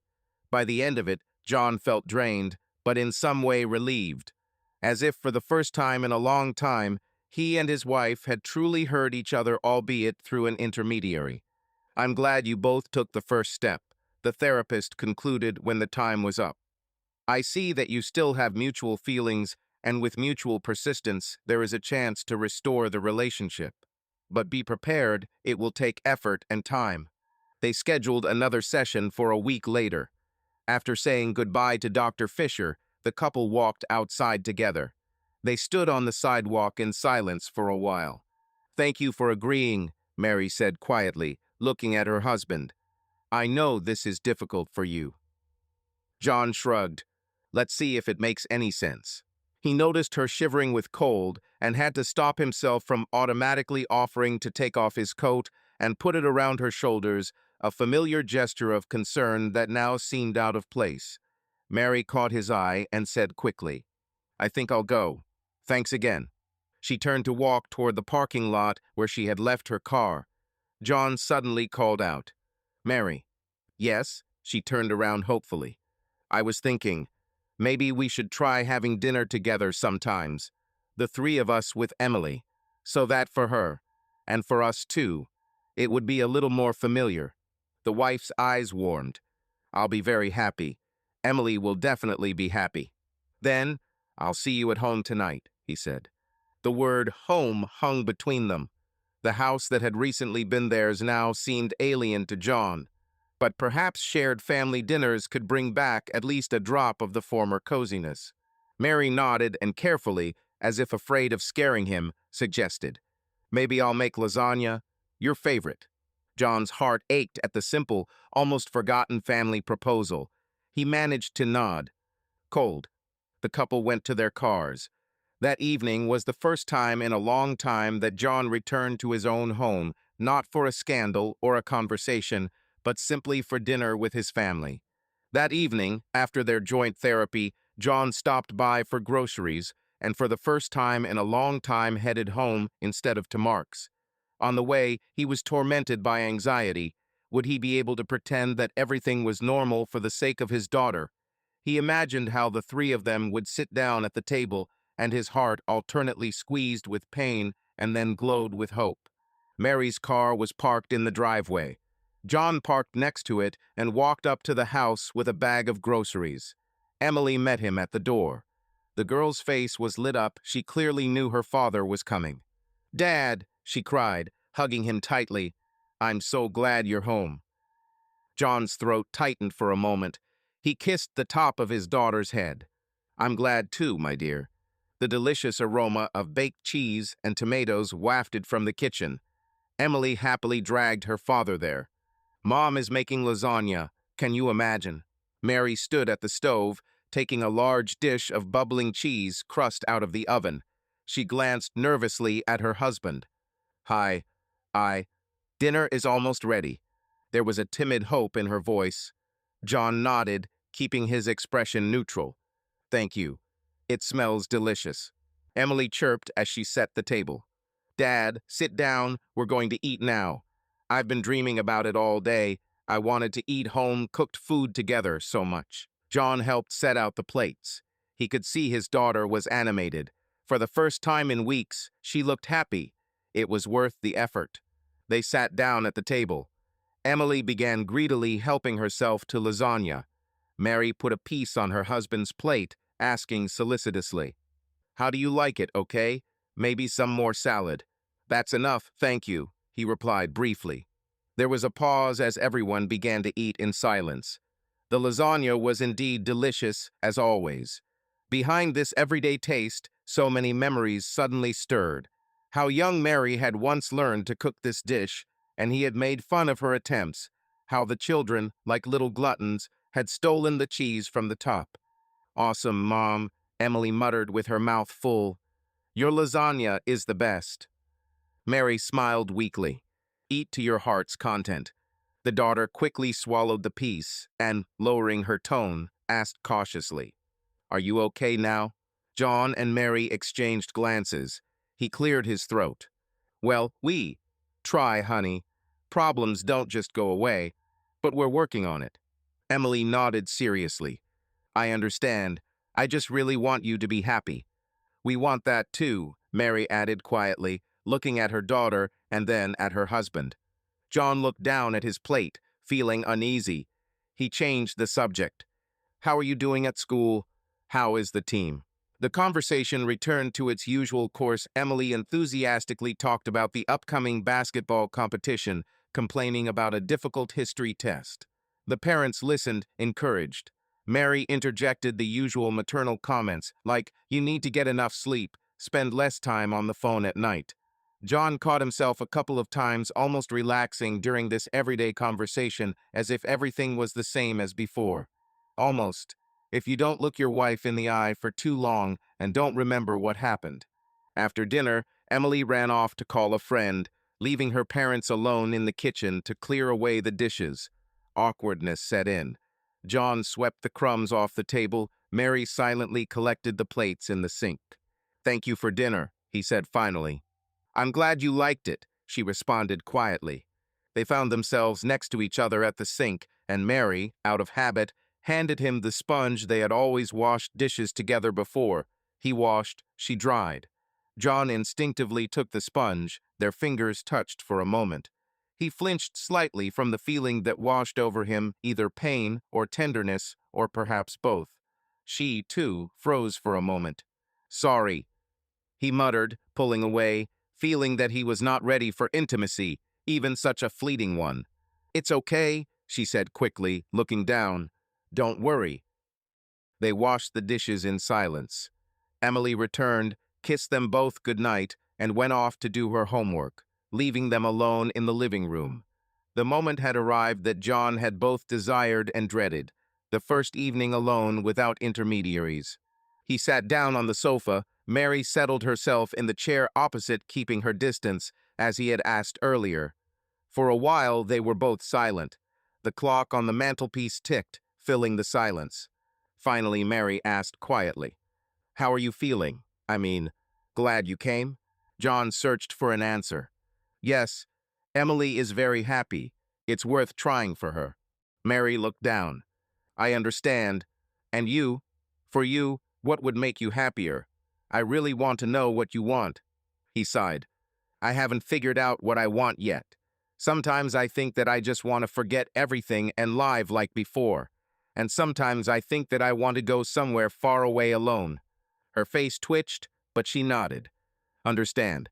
John changed the subject to avoid further discussion. "Thank you for giving me your time. And for quitting. I appreciate it." Mary smiled slightly sadly. "There is nothing to thank me for. This is a small price to pay for my misdeed." Silence again. John felt growing tired emotionally. The day had been long and hard. He stood up. "I think I'll go." Mary also stood up. "Of course. Thank you for coming. This is very important to Emily." He nodded. Emily had already gone to bed, so he quietly opened the door to her room and looked in. His daughter was sleeping peacefully. His heart sank with love for the child and with guilt for making her worry. Mary walked him to the exit. When he put on his coat, she suddenly asked, maybe you should stay? The guest room is free. I can make the bed, so you don't have to run back and forth." John hesitated. He wanted to stay, but he was still afraid. However, the thought of someone else's sofa did not warm Mark's heart either. "If it makes you feel better," she continued hesitantly, "Emily will feel better knowing you're home.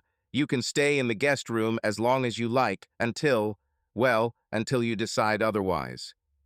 There was no pressure in her offer, only timid concern. He hesitated a bit, then finally nodded. "I guess that makes sense. Thank you." Mary breathed a sigh of relief. "Of course, I'll get everything ready now." So John spent the night in his own house for the first time since the breakup. He settled into a small guest bedroom on the ground floor. Mary brought him clean linen, a new toothbrush, and shaving kit. Apparently, She had bought them specially in preparation for asking him to stay. "Good night," she said quietly, lingering in the doorway. "Good night," he replied. Left alone, John looked around the room. Relatives or friends used to spend the night here. Now he himself became a guest in his own home. This feeling was strange. But despite the worries, he also felt a slight relief. He was tired of living out of suitcases, pretending in front of colleagues. Although he had not yet returned to the marital bedroom, at least he was under the same roof with his family. That night passed a little more calmly. He managed to sleep for several hours straight without nightmares. Towards morning, he heard the door slam upstairs. Mary was getting up to make Emily's breakfast for school. John got up too and went into the kitchen. Mary, having tied an apron, was frying pancakes, her daughter's favorite delicacy. Seeing her husband at the threshold, she smiled shyly. "Good morning. How did you sleep?" "It's fine," he replied. They stood awkwardly for a few moments. Then they said simultaneously, I, I. They both fell silent, then smiled faintly at the coincidence. It was as if a glimmer of old intimacy had flashed by. Mary was the first to continue. "I just wanted to say that if you want coffee, it's fresh." "Thank you," he nodded, feeling the warmth of memory flood his chest. How many times had they started the morning with this simple exchange? "Good morning, coffee is ready." Emily soon joined them, pleasantly surprised to see her father at the kitchen table with a mug of coffee and a newspaper. The morning passed normally, almost happily. The three of them had breakfast, chatting about trivialities. John dropped his daughter off at school and went to work, feeling a mixture of life trying to return to its usual course, but beneath the surface there was a current. Thus began their cautious journey of recovery. The weeks went by. John continued to sleep separately in the guest room. He and Mary attended weekly therapy sessions. There they learned to talk frankly about fears, grievances, expectations. The psychologist gave homework, for example, to find time every evening to talk to each other for at least 10 minutes frankly, without discussing everyday matters. The first such conversations were difficult, but gradually John found himself waiting for these evening conversations. They sat in the kitchen after dinner when Emily went to do her homework and talked, often about trifles, how the day went, sometimes about the pain they felt. Mary tirelessly asked for forgiveness, shared her experiences. John listened more often than he spoke, but he also began to quietly express what he had previously kept silent about. For example, that he was offended when she avoided his touch even before the whole story, or that he sometimes felt like just an ATM for the family. Such confessions brought tears to both sides, but the doctor said, "This is the way through honesty." Gradually, a timid closeness arose between the spouses, not physical yet, but emotional.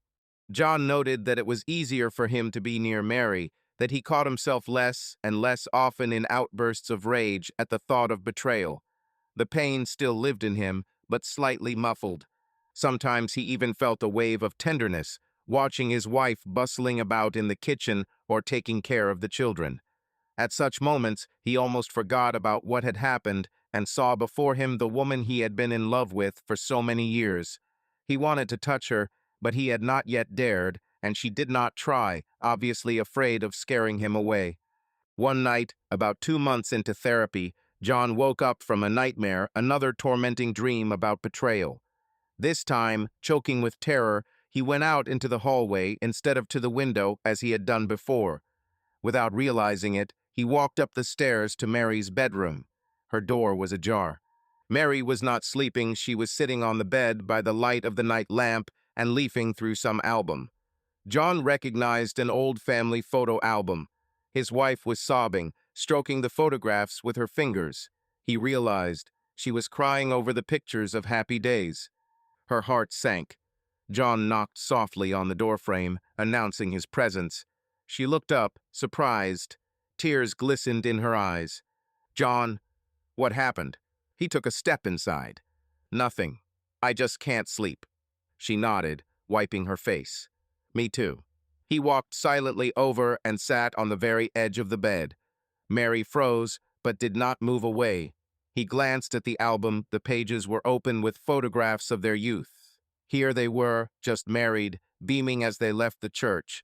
Here they were holding the newborn Michael.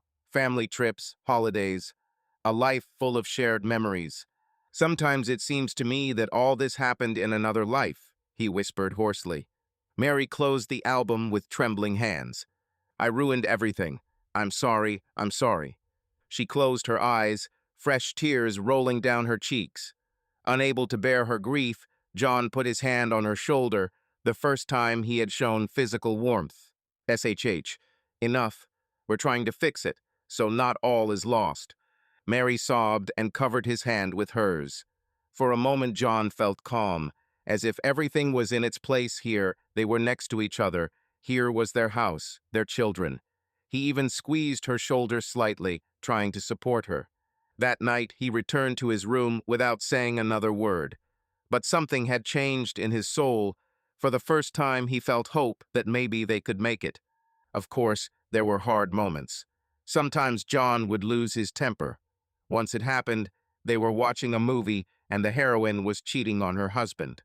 The scene provoked him so much that he ran out of the room, slamming the door. Mary found him on the porch, furious and in tears. He snapped in her face. What, do you recognize yourself? And immediately felt sorry for her, seeing how she cringed in pain. But Mary only whispered, Yes, I do. I am worthless. And then all his anger evaporated, leaving only bitterness. They sat on the porch for a long time that night, hugging each other for the first time he allowed her to do this, and both cried. Slowly, John began to understand. He seemed to forgive her, or at least wanted to forgive her. Love was a strange thing.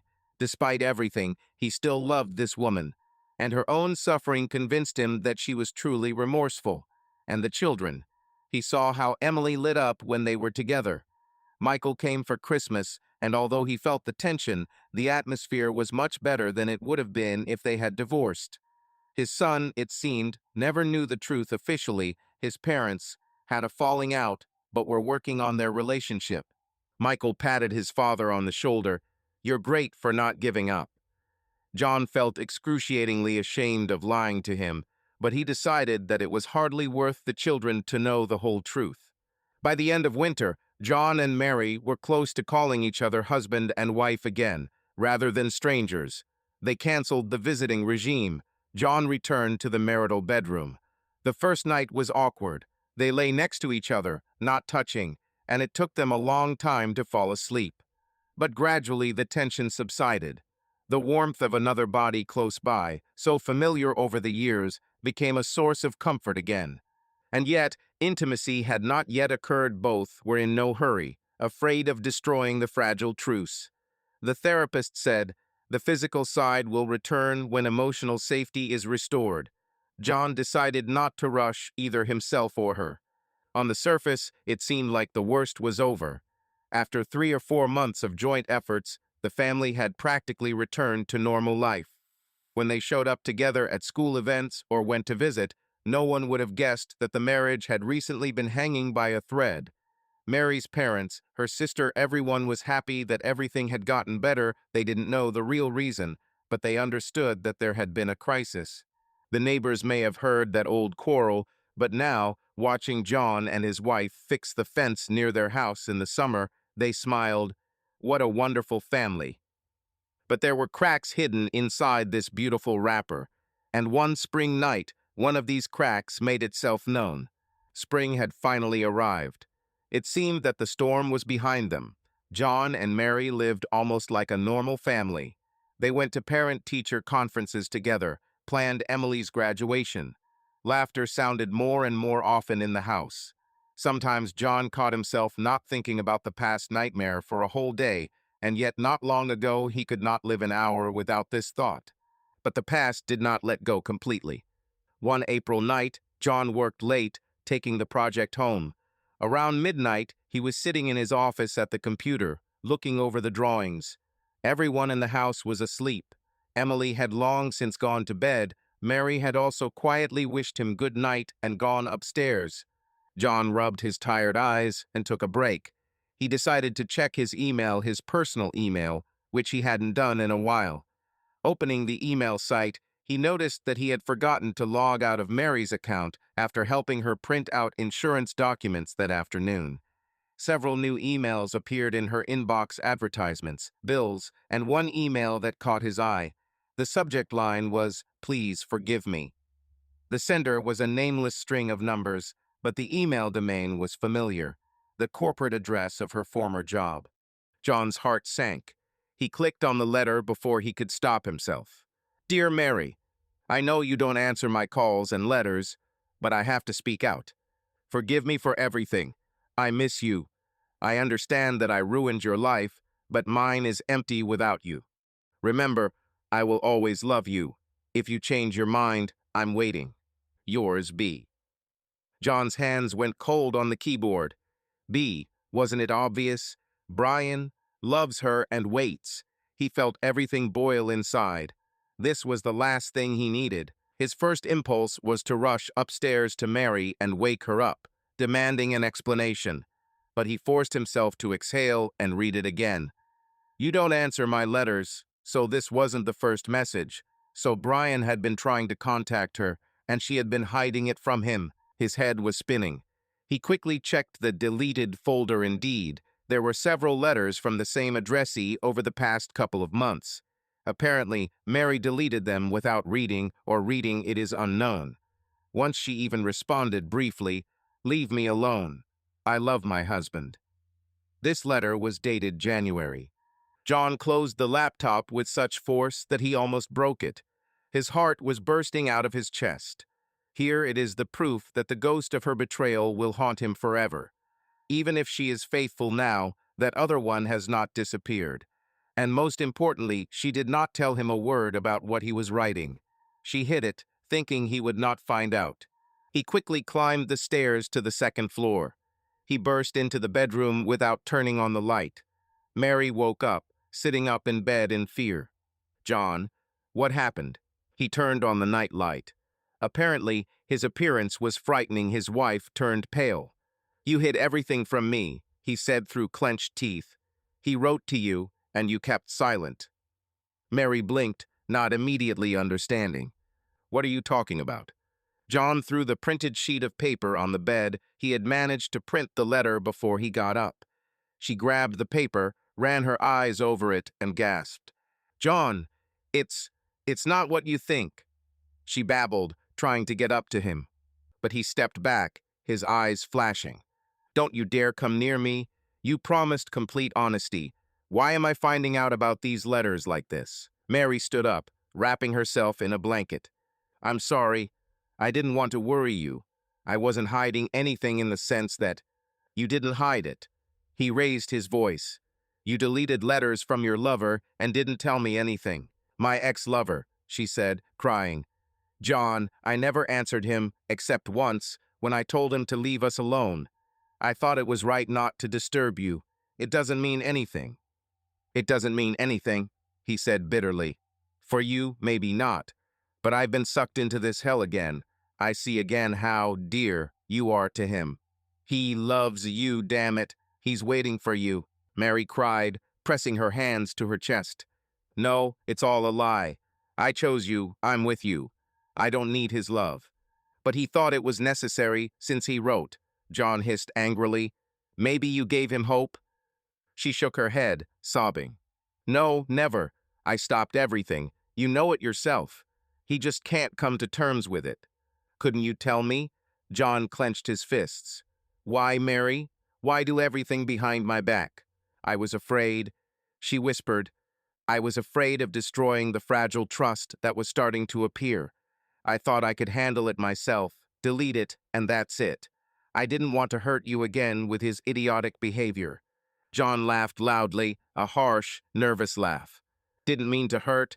It turned out great, I must say." Emily appeared in the hallway in her pajamas with a frightened face, hearing the noise. "Mom, Dad, are you arguing again?" Mary rushed to the door. "Amy, honey, it's okay. Go to bed. We're just talking loudly." But the daughter did not give up. Loudly again. "You promised that everything would be fine. Amy, honey, please." Mary begged through her tears, trying to push her out of the bedroom. John realized that he was not in control of himself, and this could traumatize the child. He turned sharply and ran past his daughter into the hallway. "Sorry, Amy. I need some fresh air." "Dad, where are you going?" came after him, but he was already running down the stairs. He grabbed his jacket and ran out into the night street. His heart was pounding wildly. His eyes were dark with rage and despair. Deception.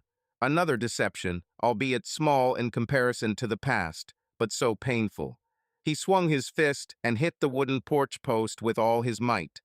Pain pierced his wrist, but it was even pleasant the physical pain at least distracted him a little from the mental one. A minute later, Mary ran out after him, throwing her coat right over her nightgown. "John, please come back into the house. Let's talk, I beg you." He turned around. In the light of the porch lamp, her face was pale, her eyes red. "There's no point in talking," he answered dully. "I understand everything. We tried in vain." Mary shook her head, stepping closer. "Don't say that. It's just a mistake, a misunderstanding. I should have told you it's my fault, forgive me. But it doesn't change the fact that I didn't betray you anymore. I only love you." "Enough," he raised his voice, retreating down the steps. "I can't stand this anymore, do you understand? Every time I expect a catch, I'm afraid of every shadow. This is not life, but torture. But it was better," she sobbed. "We almost got everything back, John. You felt it yourself. Don't ruin it now." He tiredly pressed his healthy hand to the bridge of his nose. Pain raged in his chest. Before his eyes stood his exhausted wife, whom he had almost forgiven not long ago. And now everything has gone to waste again. "I don't want to destroy Mary," he said more quietly. "But I don't want to live in constant fear either. I don't want to wait forever for that damn Brian to show up again, or for some other accident to remind me of my betrayal. I can't take it anymore." Mary came down to him, trying to take his hand. "Please, don't say that it's all in vain. We've done so much." For a moment, he let her touch him. Her trembling fingers squeezed his palm. He looked at them. There was blood on his hand from his broken knuckles. She noticed too and gasped. "You're wounded. You broke your arm. Come, let's bandage it, please." John slowly pulled his hand free. "No need. I'll do it myself." Mary continued to plead. "Don't go. We promised the children. We've been through so much and almost got through it. Darling, don't leave me now. I'll do everything." Tears and pleas, he had seen all of this before. There was a terrible struggle going on inside him. He was so tired of fighting that he was insane. How sweet it would be to just close his eyes and agree, "Okay, everything is fine, let's go to bed." But he knew it wouldn't be fine. He would never forget this letter, these hidden emails. Endless mistrust would hang over them. "I love you," Mary whispered, looking earnestly into his eyes. "Please, let's just forget about this letter. It's nothing, just the pathetic words of a desperate man. They mean nothing to us. Only you and I are important." He shook his head, feeling tears running down his cheeks. When did he start crying? "For you, maybe nothing. But for me, it's like a knife in the heart again. I tried so hard, Mary. I honestly tried to forgive. But apparently, I can't." "You can," she cried out. "You almost forgave. A little more and everything would have dragged on, I know." "No," he answered firmly, although his voice was shaking. "It wouldn't heal. There would always be a scar that would ache with every touch." She realized that she was losing him. In despair, she rushed to him and hugged him. "No, don't leave me. Don't go. Forgive me. Forgive me everything." John froze in her arms. How many times had he dreamed of holding his wife like this again over the months? And when he finally allowed himself to, everything fell apart. He gently pushed her away. "I forgive you, Mary. Honestly. But I can't forget. And I can't live with it either." Mary covered her face with her hands, a painful groan resounding in the night. No. A dog barked in the distance, responding to the cries. A frightened Emily looked out onto the porch. John turned to his daughter. She was trembling, apparently hearing a lot. He made an effort, controlled his emotions, and said quietly, Go into the house, Emily. The daughter flared up. No, I heard everything. You again. She looked at her mother, doubled over from crying, and her eyes flashed with anger. Mom, what did you do again? Why does Dad say such things? Don't, Mary whispered, throwing her head back. Amy, please, don't interfere. But the girl did not calm down. Tears rolled down her cheeks. You lied to me. You lied that everything was fine. Why? Dad, are you leaving again? No, please. John's heart was breaking. He stepped towards his daughter and hugged her. SHH, my girl. Calm down. Don't go, Daddy, she begged, burying her face in his chest. We were so happy recently. Please. John looked over her head at his wife. She was shaking, sobbing silently. There was a disaster nearby their daughter, whom they had wounded again. He stroked Emily's back, feeling empty inside. The decision had matured by itself terrible, bitter, but perhaps the only right one. Amy, he said quietly, pulling her away slightly to look her in the eyes. Listen to me. She sobbed, wiping her wet face. What? You're already an adult. You'll be 18 soon. I know you want us to be together, but sometimes it happens that Mom and Dad can't live as husband and wife anymore. We tried, honestly, but it looks like nothing will work out. Emily shook her head. No, sweetheart, it's not your fault. It's not your job to fix it, John said as gently as he could. We both love you very much. We'll always be your parents, but as husband and wife, we seem to have broken down. The daughter covered her ears with her palms. I don't want to listen. Don't say that, Dad. Now Mary came up, trying to hug her daughter. Forgive me. Forgive us, darling. Emily burst into tears, freed herself from her mother's arms, and ran into the house. John heard the front door slam, then her room upstairs slam. A ringing silence hung in the air. The night seemed to freeze around them. The husband and wife were left standing in the deserted yard. Mary was the first to break the silence. So what now? Her voice sounded broken. You want a divorce? John closed his eyes for a second from the weight of these words, then exhaled. Yes, this is probably the only way out. Mary smiled wryly through her tears. The way out for you. And for me, the end of everything. Don't say that, he asked wearily. You're strong. You'll survive. She lowered her head. It's her own fault. He didn't answer. There was only emptiness inside. Mary wiped her eyes with a jerk. Well, if that's what you've decided, I won't hold you back. I'll do everything to make you calm. John nodded slightly. He turned slowly and walked away from the porch. Where are you going? She asked quietly after him. To Mark. I can't be here today, he answered without looking back. Mary sobbed. I will pack your things for you tomorrow. John dropped heavily to the sidewalk. He turned around one last time. His wife was still standing under the lamp, hunched over, covering her mouth with her hand so as not to scream. He was speechless. He turned away and walked down the street. The night was quiet, but it felt like a deafening roar was going on inside his head. The last walls of their marriage had collapsed. The following weeks passed in a heavy, oppressive atmosphere. John was living with Mark again, this time for good. The conversation about divorce between the spouses took place the morning after that night. They sat in the kitchen opposite cups of cooling coffee, pale, exhausted.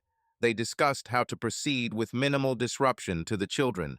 Mary immediately said in a quiet, broken voice, I won't argue about anything. Whatever you decide, we'll do it. The house. Let Emily and I keep it so she can live a normal life until she finishes school. If you want, I'll buy out your share or just...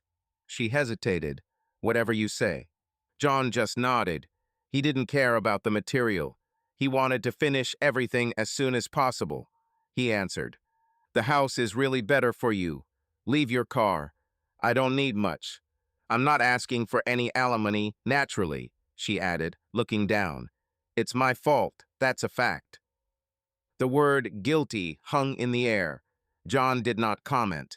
He only asked, How will we tell the children? Emily hadn't spoken to them since that night she'd locked herself in, leaving her room only when necessary. They hadn't told Michael anything yet, so they decided to do it in person. Luckily, spring break was coming up in a couple of weeks, and their son was getting ready to go home. "I'll tell them the truth, if you don't mind," Mary said suddenly firmly. "At least Michael. He's an adult. He has a right to know the reason. I don't want them to blame you." John looked up in surprise. Mary continued, "I'll admit to the kids that I cheated on you. Let them know that you did everything you could to forgive, but I ruined it all myself." His heart sank painfully. He quietly objected. "Are you sure? Maybe we shouldn't traumatize them with such details." Mary shook her head. "A lie is worse. Emily almost guesses. And Michael, he'll be shocked, of course, but the truth is better than thinking that you just didn't get along after 20 years. I want to take responsibility." John said nothing. He felt bitterly grateful for her willingness not to make him look guilty. It was a small consolation, though. They decided that they would tell the children about the divorce when Michael arrived. Until then, they lived like neighbors. John came to the house only to see his daughter in the evenings, and even then Emily mostly locked herself in her room. Several times he tried to talk to her, but she only answered dryly that she had nothing to discuss. Apparently, she accused them both of lying. Mark offered John a temporary getaway, but he refused. He had to see it through. He hired a lawyer he knew to draw up the papers. Since neither of them disputed the terms, they filed it as a divorce by mutual consent. The reason in the documents was stated neutrally: irreconcilable differences. In Michigan, this is the standard wording for a no-fault divorce, and although John internally believed that what had happened was Mary's fault, there was no point in blowing up a scandal in legal papers, especially since Mary herself agreed to any conditions. When Michael arrived for the holidays, the atmosphere in the house was tense and gloomy. The son sensed something was wrong from the doorway. He saw the ring missing from his father's hand and his sister's swollen eyes. That evening, when they gathered in the living room, his parents told him they were getting a divorce. Michael turned pale. "What? Why?" He looked from his father to his mother, shocked, waiting for an explanation. John opened his mouth, but the words stuck. It was too hard to speak. Mary, wiping away her tears, said quietly, "Michael, your father is the best man I've ever known, and I did something unforgivable. I cheated on him. It's my fault our family is falling apart." Michael didn't seem to understand what was said at first. Then his face distorted. What did you do?" Mary looked at her son through tears. "I cheated on my dad for several months. He tried to forgive me, but it didn't work out well. I'm guilty before all of you." Michael covered his face with his hands in horror. "Mom, why? How?" He stood up abruptly, stepping back. His eyes were blazing with anger. He did not shout, but only whispered in a hoarse voice. "How could you?" Mary stretched out her hands to him. "Son." But Michael pulled away. "Don't touch me. I thought you were an example for me, but you." He turned his gaze to his father, his face twisted in pain. "Dad." John stood up, walked over to his son, and wanted to hug him, but he also moved away, not out of anger, but rather trying to hold back tears. "It's okay, Mike," John said quietly. "That's life. I wanted to keep the family together for you, but—" His voice broke off. Michael shook his head. "No, this is not normal. I don't know what to say." Emily sat in the corner of the sofa, silent, with a stony face. This was nothing new to her. She had been digesting this bitterness for 2 weeks already. Hearing her brother's words, she only quietly added, "I am speechless too." Michael suddenly snapped. "How could you hide this? You pretended that everything was fine. This is disgusting." John tried to object. "We didn't want to hurt you." "You didn't want to hurt me?" The son smiled bitterly, and tears glistened in his eyes. "It's too late." He turned and ran out of the room. A minute later, the front door slammed. Michael flew out into the street. Mary stood up and started to follow him, but John held her back. "Let it cool down." Mary sank back helplessly. Emily stared ahead, tears rolling quietly. John came over, sat down next to her, and tried to hug his daughter. This time she didn't push him away, she hid her face on his shoulder, sobbing. Why? Why couldn't you? Everything was going so well for us. John had no words of consolation. Mary came up from the other side, wanted to caress her daughter, but she turned away. Not now, Mom. Mary stepped back, covering her mouth with her hand, apparently holding back sobs. Several hours passed before Michael returned, gloomy, with red eyes. He walked past everyone straight to his place without saying a word. For the rest of his stay at home, he barely spoke to his mother, avoiding her. He spoke a little more to his father, but also coldly. It was clear that in his soul there was a struggle between love for his parents and disappointment. A month later, the divorce papers were ready. John and Mary arrived at the county courthouse on the appointed day. The procedure was surprisingly quick. The judge asked a couple of formal questions, made sure that both agreed that they had agreed on property matters themselves. No one asked any details or reasons in the era of no-fault divorces. This is a routine matter. 15 minutes after the hearing began, their marriage was officially dissolved. On the way out of the courtroom, John paused for a moment. It seemed that something had to happen. 22 years of marriage could not end so trivially with just a phrase from the judge. But no thunder, no lightning, only emptiness inside. Mary walked alongside, her head down. At the courthouse doors, she suddenly stopped. I would like to hug you goodbye. May I? John looked at her. His ex-wife looked depressed and tired. He nodded silently. She stepped closer and wrapped her arms around him. He patted her back lightly, trying not to lose his composure. She whispered, "Forgive me for everything, and thank you for the good life we had." John's throat was sore. He answered quietly, "Take care of yourself, Mary."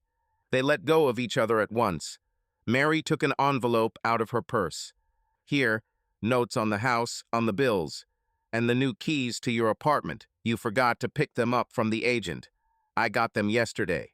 He took the envelope with the documents and the keys. They went to different addresses. Mary stayed in their house, and he rented a small apartment not far from work. "Okay?" He hesitated, not knowing what else to say. "Okay," she echoed. "Bye." Mary turned away and hurried to her car. John stood on the courthouse steps, watching her until she was gone. The end. So 22 years of marriage ended quietly and colorlessly. This was not how he had once imagined their future, but there was nothing he could do about it. John took a deep breath of the spring air. For some reason, it became a little easier to breathe. Perhaps because the worst was behind him, there were no more scandals and suspicions looming ahead. There was only silence, albeit an empty one. He walked down the steps to the car. A new chapter was beginning the life of a divorced man. At 46, with 2 almost grown children and a scar on his heart. Half a year has passed. Life was slowly entering new shores. At first, after the divorce, John felt as if he was in a fog. In the mornings, he was still drawn to go to the old house and not to the new apartment. Finding himself in the silence of a bachelor's dwelling, he could not get used to it for a long time. But gradually, this silence began to give relief.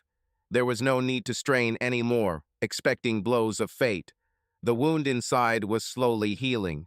Not completely sometimes, especially at night, melancholy and anger rolled in. But day after day, it became easier to breathe. John spent a lot of time with the children. Emily withdrew at first, but eventually she thawed out. She lived with her mother, then came to her father for a few days to watch movies together, go bowling. John tried to show his daughter that his divorce from her mother did not cancel his love for her. Emily gradually accepted the situation, although she was still sad seeing her parents apart. Michael returned to college, but called his father every weekend, at first cautiously, then more and more confidentially. He had a cold relationship with his mother for a while, but then, apparently, he managed to forgive her. During the summer holidays, he went to visit her and later admitted to his father that he could not hold a grudge after all. His mother was still his mother. John was glad of this. No matter how much pain it caused him, he did not want the children to turn away from their mother. As for Mary, she and John hardly crossed paths for the first few months, except for brief contacts on Emily's business. She called him one summer to tell him that she had put their house up for sale. She said that she would be moving to a smaller apartment.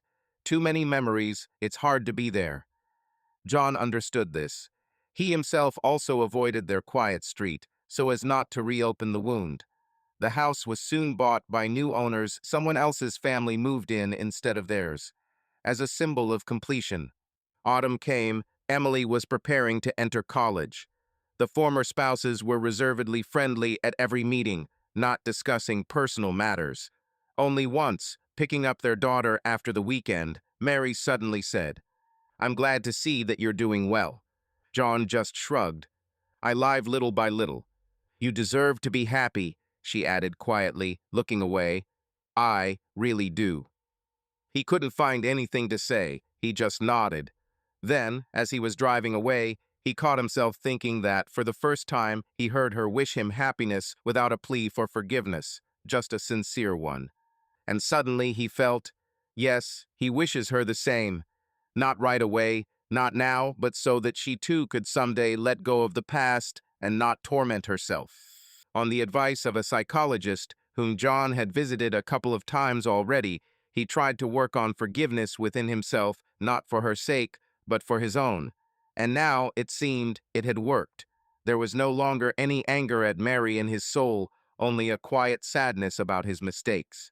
Winter came, and Emily's prom was just around the corner.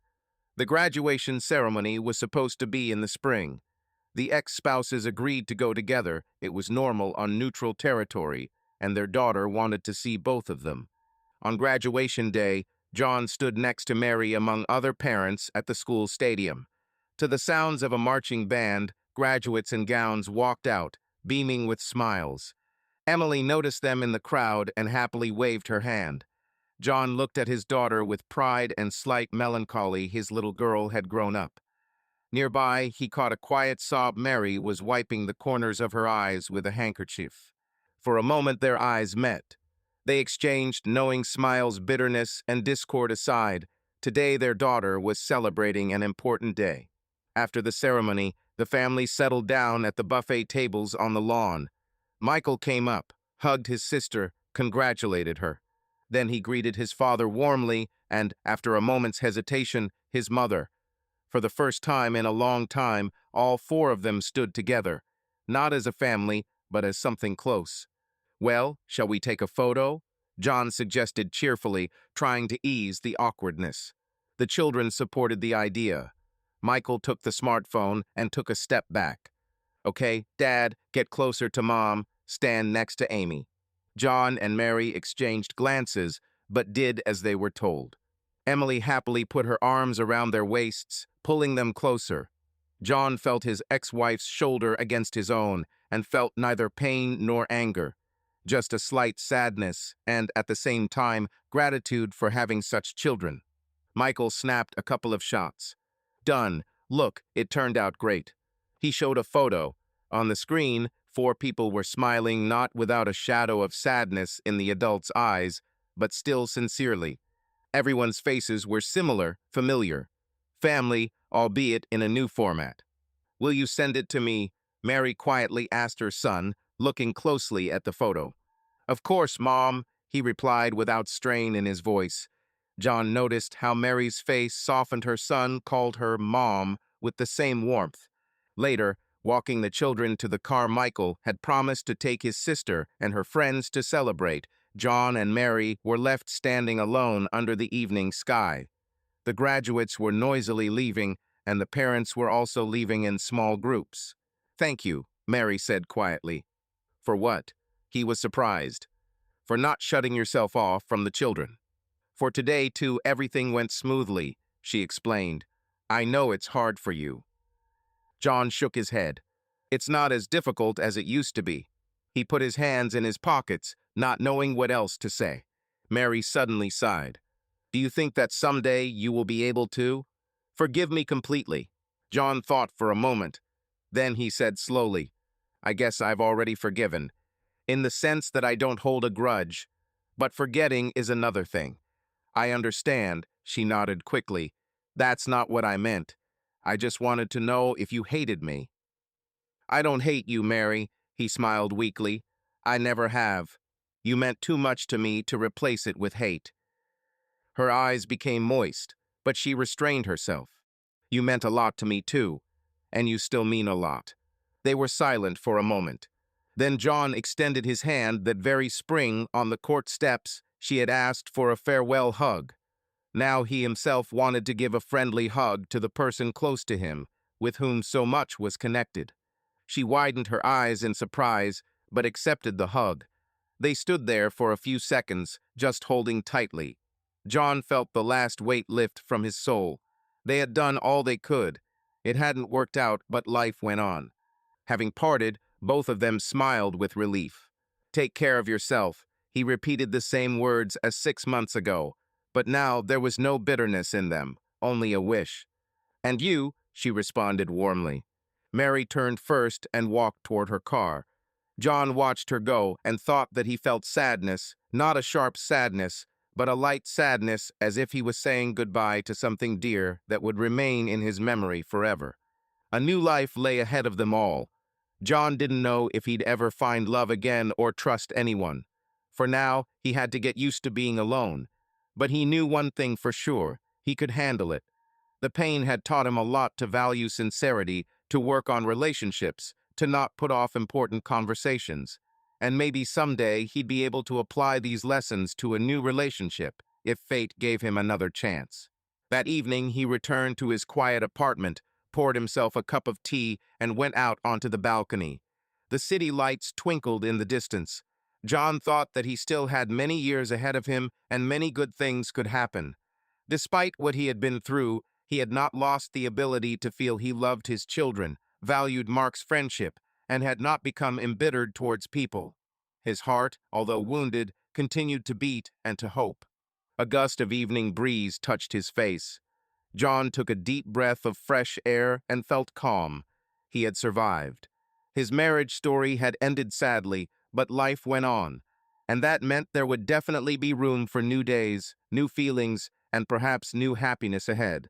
Subscribe to our channel so that your love doesn't cheat on you, and go ahead and listen to the next story, because this story is nothing compared to the next one. If you're under 18, don't even think click to the next one.